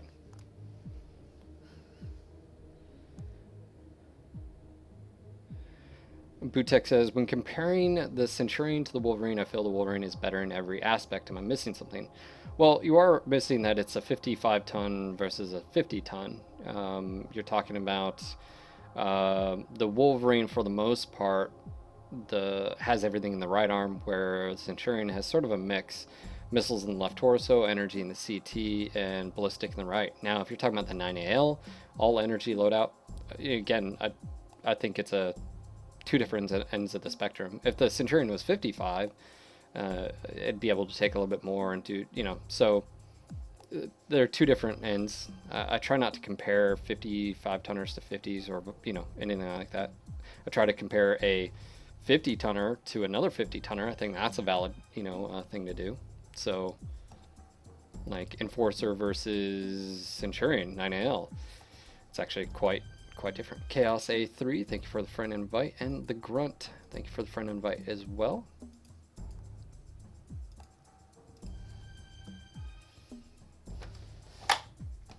Yeah, the For scent. some reason, I thought you were in Canada, and you're in North Carolina. Yeah, no, Canada.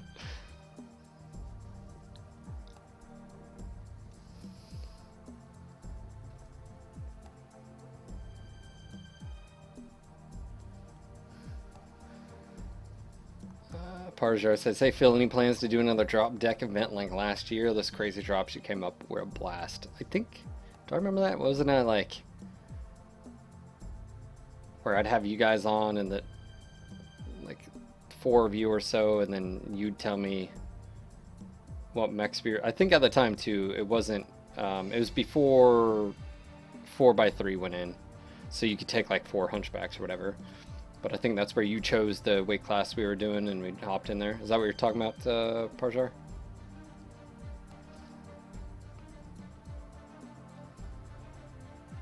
Wolverine does have ballistics, actually, on one of them.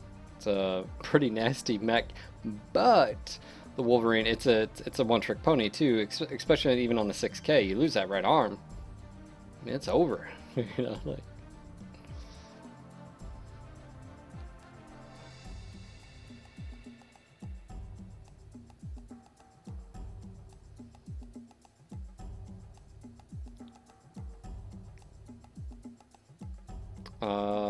Lampan asks, anyone else play the Orion? I've never been an Orion fan, but it's mainly just due to me personally, how I like to play mechs. If you notice, speed to me is really important. The Orions recently just got a big change in quirks. Pretty much across the board, they were redone. I think it fits a little bit better with the mech. It's got some sort of strategic structure buffs in the left and right torso and the legs. Now I believe it's the M, the one with missiles, has still structure in the arms as well. But the Orion suffers from the fact of, you know, basically it's a pretty easy shot to go for the left, right, and CT. But it can do some pretty good loadouts, AC-20, SRMs, medium lasers, stuff like that. So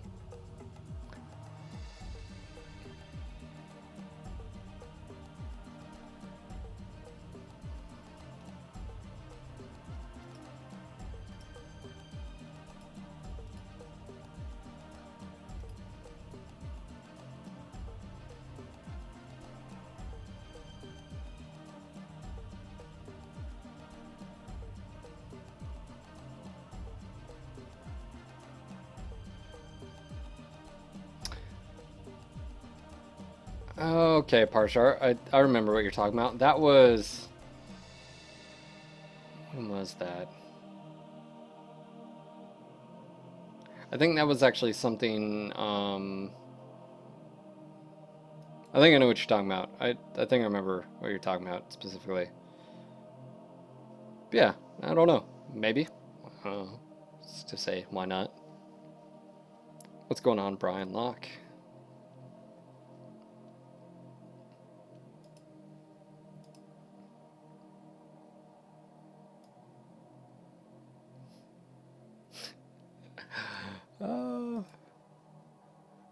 So yeah, my wife is questioning my fascination with my my hat here. She's like, so, you know, been wearing that hat a lot. I'm like, yeah, why? She's like, just curious is all. I was like, what? You don't like it? She's like, just, you know, just curious.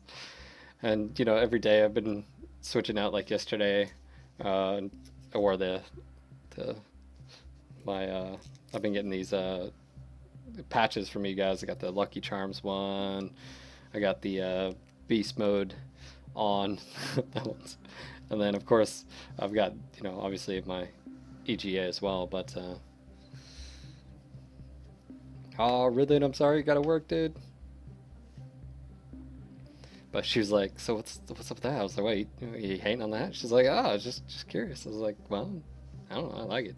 And also, to be honest, why I didn't tell her is it's actually a little bit more comfy to wear the hat with the earphones. Just, I don't know, if you wear headphones for a long time, you know how it rests on your head. Just doesn't, just sort of feel good. So anyways, I do the exact same thing, man. it just sort of feels a little bit. I mean, these things aren't uncomfortable. It's just it just helps alleviate a little bit of that, you know, right on top. I don't know.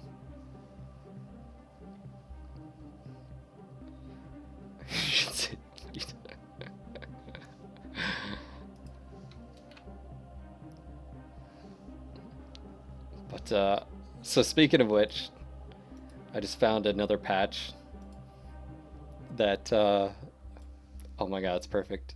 It's a Game of Thrones Winter is Coming with the Stark emblem. Oh my god, it's amazing. I'm nerding out with it. Alright, what am I in again? Okay, Enforcer, yeah, that's it.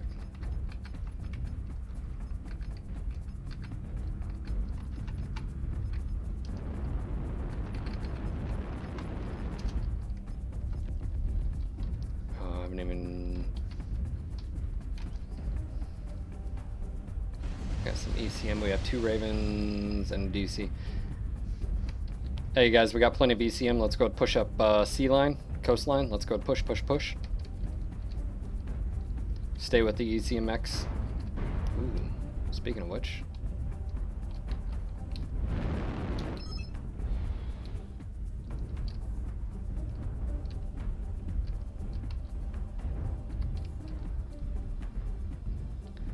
Or they're gonna all go that way. That works too.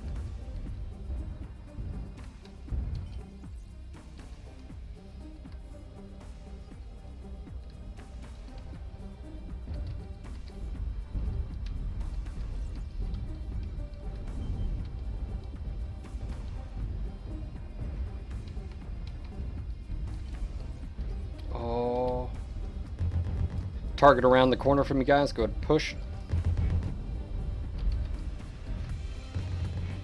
I don't know what it is, but... Oh, it's a Banshee. He's not doing well.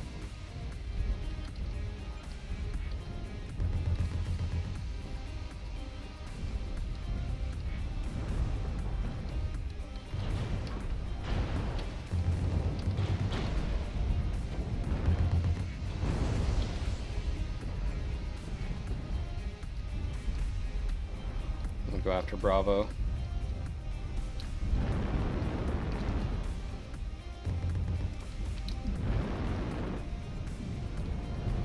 Oh, go for his leg. We're already down one.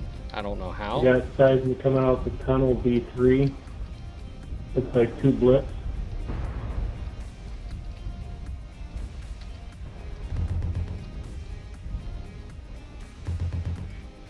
Legged.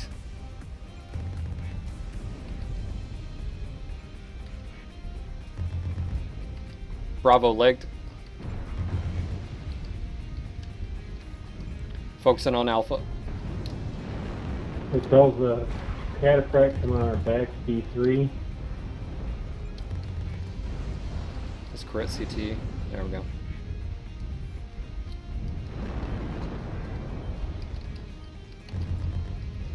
So only makes it difficult if the targets are on your left. You have to sort of come out a little bit more to engage.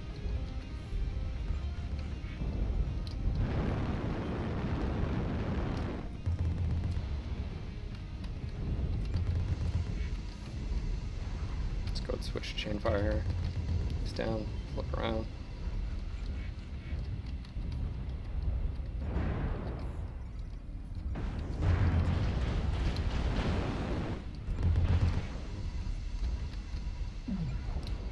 Lima crit CT. Oh. Yeah.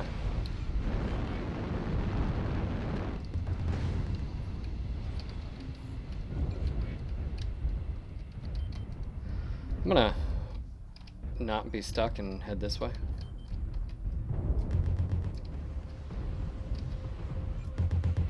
See, these fire starters just don't want anybody to shoot at them. They want to be ninjas. You just don't let them be ninjas. That's what they want. That's what they're great at. Oh, that's a lot of pissed off right there.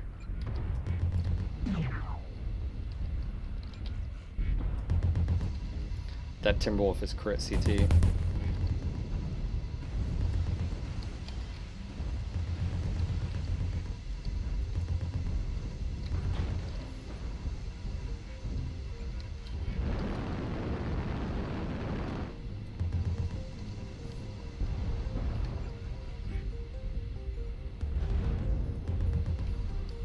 And it's over.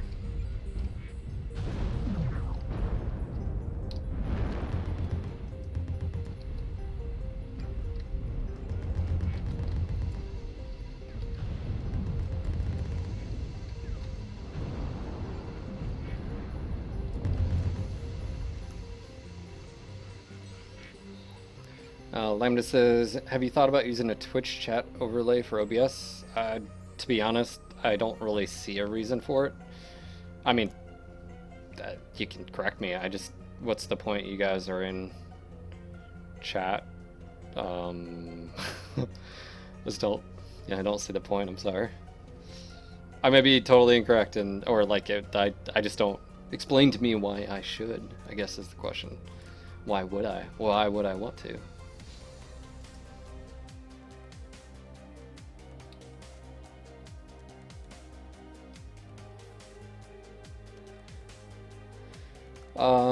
Lampa says, what's unlocking your arms mean? Depending on the mech, you actually have dual reticles. I'll go ahead and show you really quick. Oh, really? Hold on. I'll show you in a second. I'll actually give you a live demonstration. It's a little bit easier.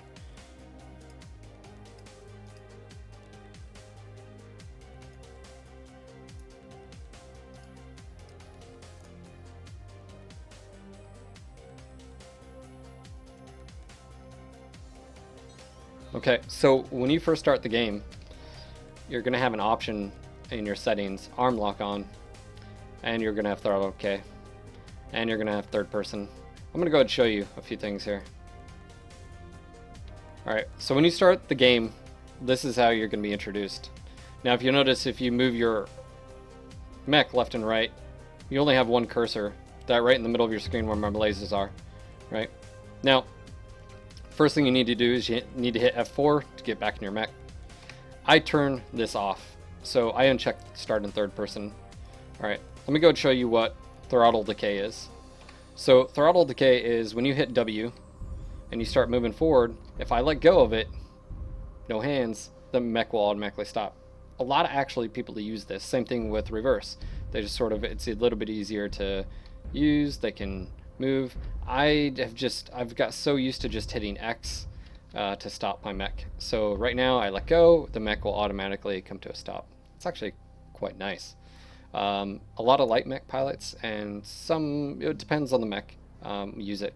I turn it off, but that's just me. I actually know a lot of people that leave it on. Alright, so the next thing we're going to talk about is the arm lock. As you can see here, I only have one reticle. Well, you can actually change that. I'm going to hold down shift. So this is with arm lock on. If I hold down left shift, you'll notice I actually have dual reticles now.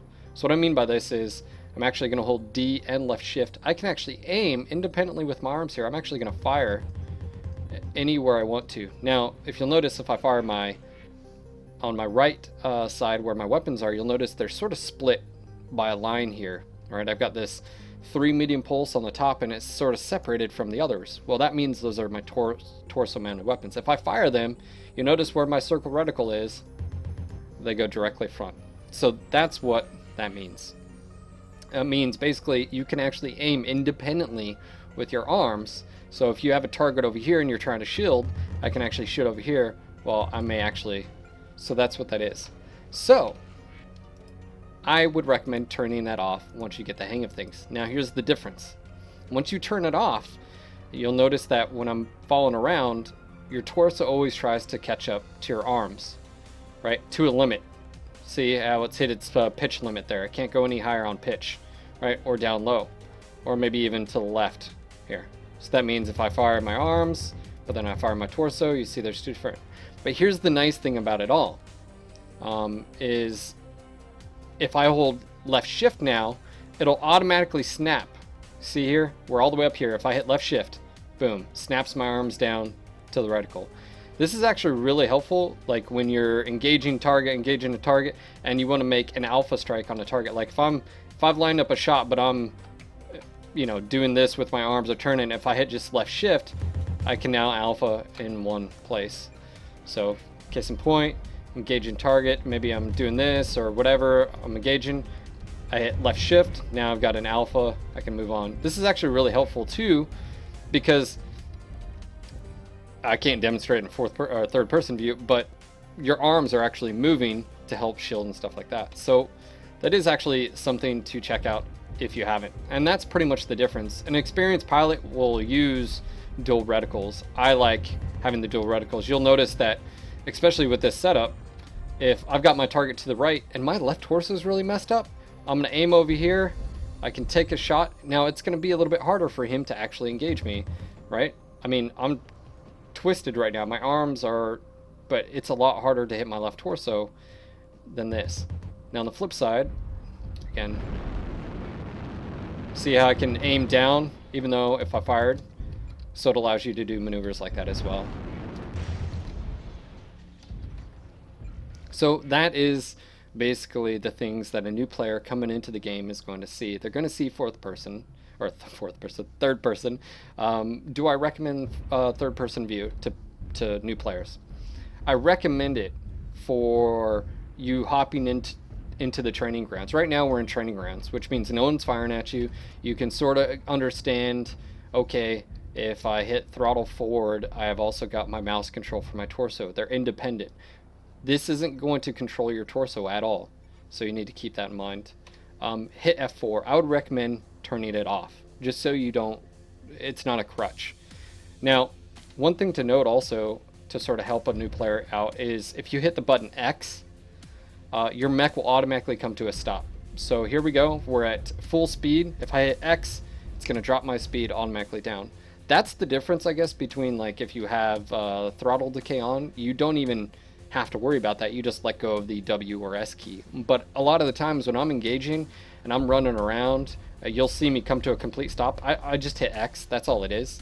I'm just so used to it that, that's just part of my just sort of muscle memory, if you will. So another cool button you can use as a new player is C. So right now I'm torso twisted off to the left from where my orientation, my legs are. Now another thing you can use is actually your mini map here. I can't look down, but if you look at your mini map, you'll have these dotted lines in front of you. That's your orientation of your legs. That V that's coming out is the orientation of your torso and your field of view. If I hit C, it automatically centers my torso to my legs. This is actually really nice. If I'm shooting this way and I want to shield really quick, you don't even have to torso twist. You can just hit C to help you. There's also another button that you can do where it's complete opposite, whereas it brings your legs towards the direction you're looking. That is F. So like right now, I'm running. I can literally pilot just using, it's a good demonstration here. Hit F. You can see my legs turn where my torso is looking. And then the opposite, I hit C and it corrects where my legs to my torso and vice versa. So these are tools that for a new player, those are the type of things just sort of getting used to. So hopefully that answers your question. Why is third person aim so horrible? It's actually, there's a twofold reason. One, it's to negate any possibility of you getting an advantage in third person. Right now, I can see more of the screen in third person. That could easily be used, and some people might even say it can still be abused right now and even solo and group play. But here's the difference is that delay from going from third person back into is enough of a crux, if you will, where it's not really a thing. Plus you're aiming. If it was just as easy to aim in third person, people would be in that because it gives you a wider field of view. That's actually something they did that a lot of people at the time were worried about, that they actually implemented, like everyone was happy with. Third person is not an issue, and even if you're playing in like community warfare and stuff, you can't go third person anyway. So anyways, those are my tips for a new player coming in as far as controls and stuff like that. I also toggle my zoom. You notice when you first start out, you're going to have 2 zoom modes, right? And the magnification, if you look right where the reticle is, and down to the right, you'll see 2 times X. That's actually your magnification. You can actually change that so it goes, instead of from like 2 zooms, that automatically goes to your max zoom. And I do that just by going down here. I've remapped it to toggle max zoom level. That's actually quite nice. So I don't have that, I have to zoom in and zoom all the way in to zoom back out. It's just boom to my max, boom back in, and it makes life a lot easier. So for a new player, play in first person view. It's going to make you better. And it's okay to hop into third person view. I don't know, I do it just to sort of watch my mech. There has been a time or two where maybe I'll use it for terrain and I'll demonstrate. So if I'm coming up here and I'm right at this corner and maybe I pick up on seismic that there's a mech right on the other side, does that really give you much of a view? Let's see this. Maybe just a tiny bit. Like I just get barely a little bit more, but they can also see your UAV. So just keep that in mind. You'll see it's almost like this little drone that's following behind their mech. You can't shoot it down. They're invincible, magic. But that is one thing. So anyways, I just wanted to basically go through that. I'll highlight this and put it up on our YouTube channel, maybe even make a something for new players or whatever. But those things are drastically important for a new player to understand. So I'll go ahead and hop out of... another thing, actually, before we get off here, is the fact of, if you are a new player, hop in the training grounds, test out your heat limits. Right now, I can literally say, okay, I can alpha, 2, 3, 4, 5, 6. I can alpha 6 times continuously with this build before I shut down. Things like that are easy to where you can make, like, just in your head, or even if you have to talk about it, just like 1, 2, 3, 4, 5, cool, you know, 1, 2, cool. Maybe I'm all the way down. Now I can say, all right, 1, 2, 3, 4, and then 5, and I cool off. I know also that I can fire my weapon groups, let's just say the 3 medium pulse lasers, if I wait till my heat goes all the way down. It's a good way of measuring how much heat you're actually making. So i.e., and this also depends on the map, just keep that in mind. But I guess that's the thing, is you can actually drop on these maps ahead of time and you already know. So right now we're at 0 movement and I can fire, and it goes up to 14% heat. So on the move though, I'm going to be at 3% heat, so when I fire, it goes up to 17-18%. So you know, on the move, if I'm around, let's say 80% heat, I can actually alpha. If I'm at 84 or 85 and I fire 3 medium pulse lasers, I'm going to shut down. So there are things that you can do as a player to make yourself better. And hopping in the training grounds, so many people don't utilize this tool. You know, you can practice on aiming where to aim on a mech. I mean, hop up to this cataphract. All right, so let's look in the top right where the damage modifier is. I'm just gonna drag. All right, so obviously there's a hitbox there. If I shoot here, that's the torso. Now I got damage transfer. What about the cockpit? Where the hell's the cockpit? Is it this window? Nope, that's the CT. Is it that? Nope. What about this middle one? Yep, there's the head. What about this top part? Nope, that's the CT. Bottom is the CT. So you literally have to aim right in the middle to hit the head. Those are things you may not know. Same thing, if I'm to shoot here, it's going to be hitting the center torso. What about the pelvis? CT. What about over here? That's the leg. These are the type of things that, as a new player, you know, come in really handy. Also, you know, weapon firing groups. You'll see that I have all my arm-mounted weapons in one group, in group 2, down to the bottom right. I do this so again I can aim these independently and a little bit more accurately. Then I have the torso-mounted ones by their group. Then I have the 3 in chain fire, because I know at certain points in time in combat, I'm going to be pushing the heat envelope that I need to chain fire. So again, just hopping in here, utilizing the tools that are available. I know a lot of people are always asking, how can I improve? How do you improve your aiming? Now granted, aiming at stationary targets isn't the best practice, but maybe it's, you know, practice enough to where it can teach you how to use your center and, you know, get your shots off and torso twisting. Just think about that. Every single time you fire, being able to torso twist, or I'm going to hold the duration and then I'm going to twist, you know, just practicing that. Those are the type of things. If this guy, if I'm engaging him and he turns to engage me, I can shield with my right, because I have nothing in my right torso or my arm. They're literally there to shield. So when I'm engaging, I'm firing, twisting, firing, twisting. And these are the type of things, again, you'll learn as you move forward. But you'll see experienced players do this to maximize their potential. So anyways, I'm going to go ahead and end it there. And again, I'll create a highlight for you guys. And I would definitely, if you have any more questions, I'll try to answer them the best I can. So I think that covers quite a bit. There's other things, like I said, module use. You know, why use this module, that module, what do they do, stuff like that. All right, let's go drop. Again, I'm almost done with this. I could actually probably, let's go ahead and use my GXP. I've saved up enough for it. It's the 4R. Let's see what this is like with ×2 on all the bonuses. Oh, and keep that in mind, that is also going to affect your mech. Is it basicked? Is it leaded? Is it mastered? Mastered is more important just because you have the module slots. It gives you an extra one.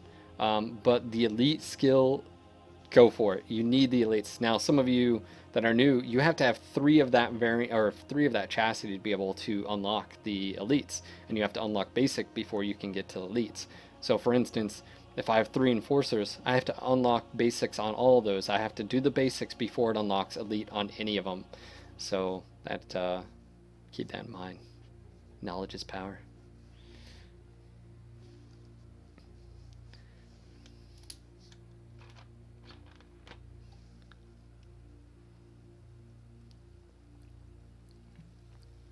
Well, Parjar, you sort of can do it. I mean, private lobby. I mean, if you're an experienced player, you probably have premium time. You can hop in there and, you know, at least go through things with them. So, yeah, I could definitely see that, Jake. You don't need premium time to start a private lobby. It's just you don't have a whole lot of options, right? Isn't that how it is? Like, you have no options, or just one person. I don't know. It's been forever. Should probably refresh myself on that one. Analog, I have no idea on that, dude.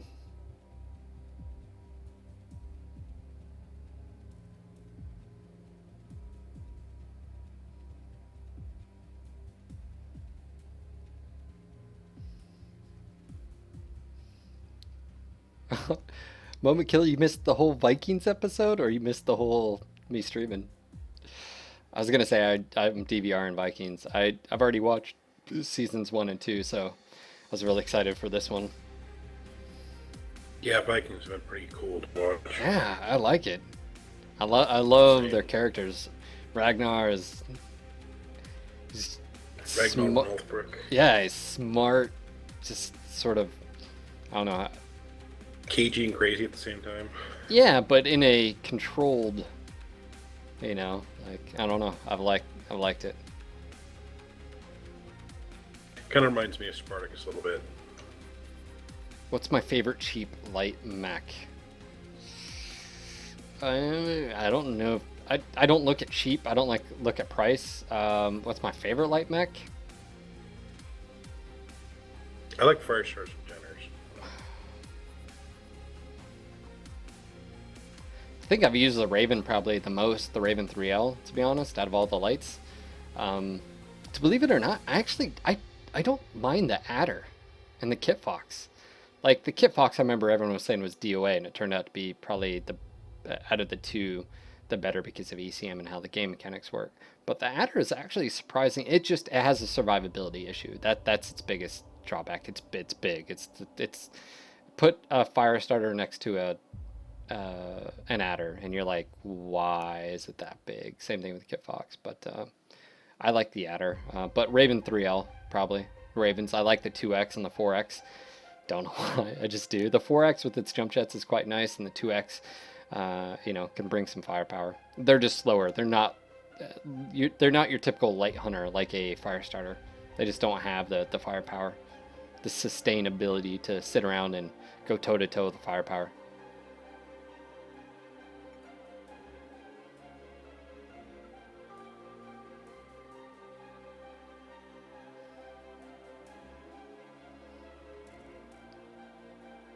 I was gonna say we've got the Adder weekend event going on that you guys can win an Adder Prime. Now I will say you guys are going to see the Adder get changes coming up very soon. Not this coming patch, but I think March 17th. It's one of the Mech chassis that is getting some buffs in certain areas.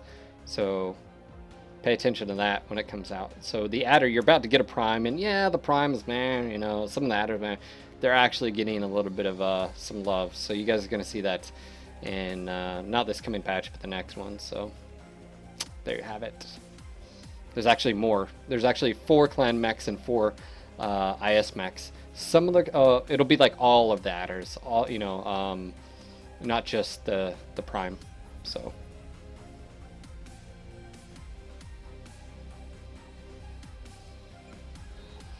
All right, let's go do this.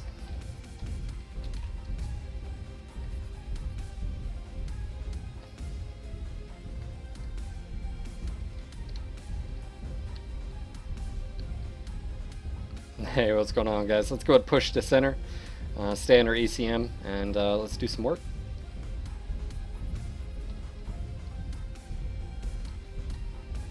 Getting in, getting out.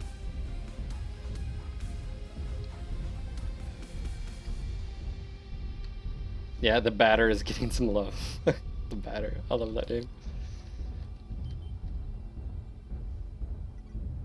Oh, it's a Raven 4X. What were we just talking about? He's down below too.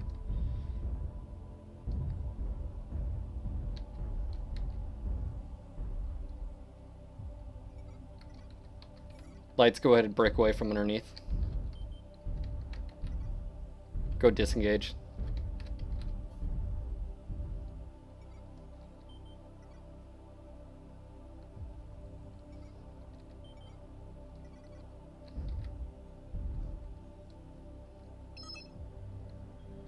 Let's go ahead and find their friends and capitalize on that. Let them have theta. Take the top.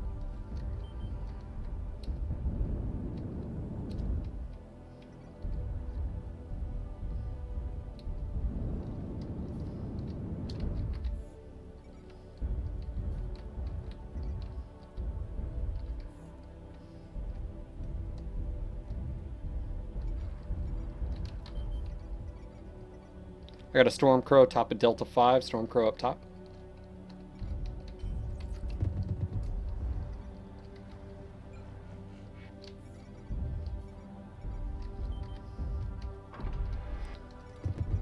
Foxtrot, Foxtrot.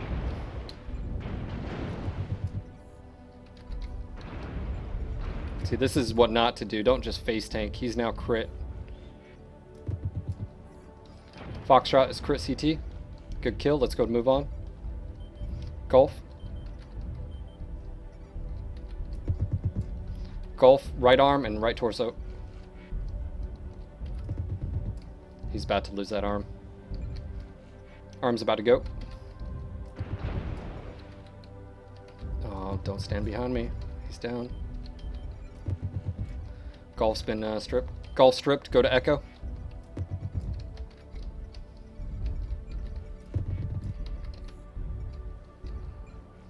ECM right here, Delta 5. Want to pop a UAV?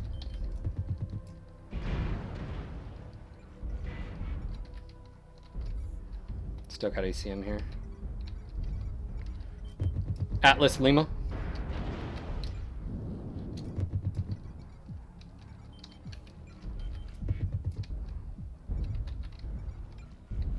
to do work on Echo. It's gonna run right into this.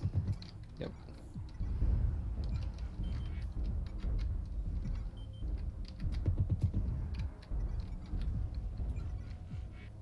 Watch friendlies. That's one thing you gotta watch out for. Sometimes they'll run right into you. Or run into your weapons fire.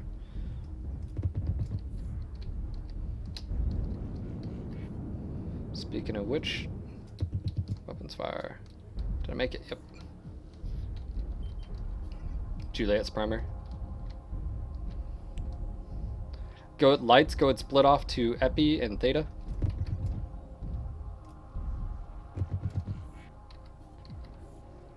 Let's go and spread out. Lights, at least partner up. 2 of you, 1 at a time. Mediums, we can go Epi.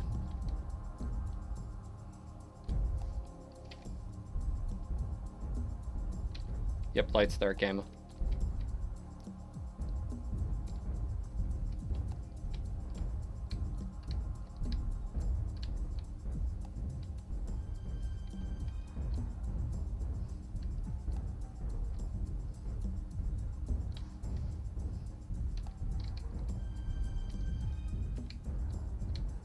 Hitting Epi right now.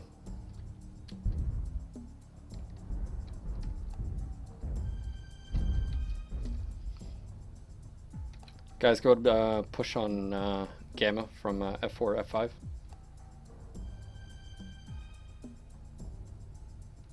As soon as we good if you just stay together like that.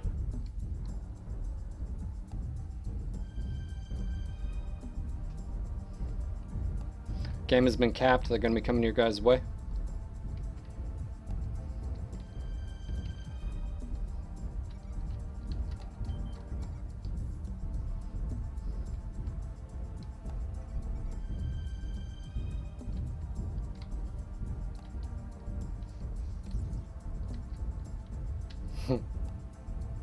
Go for his leg.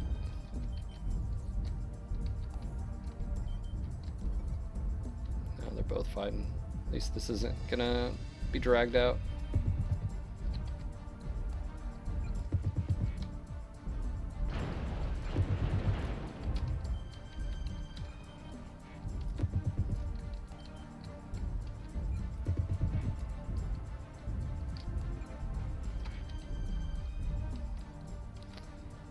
Good game, guys. Well played.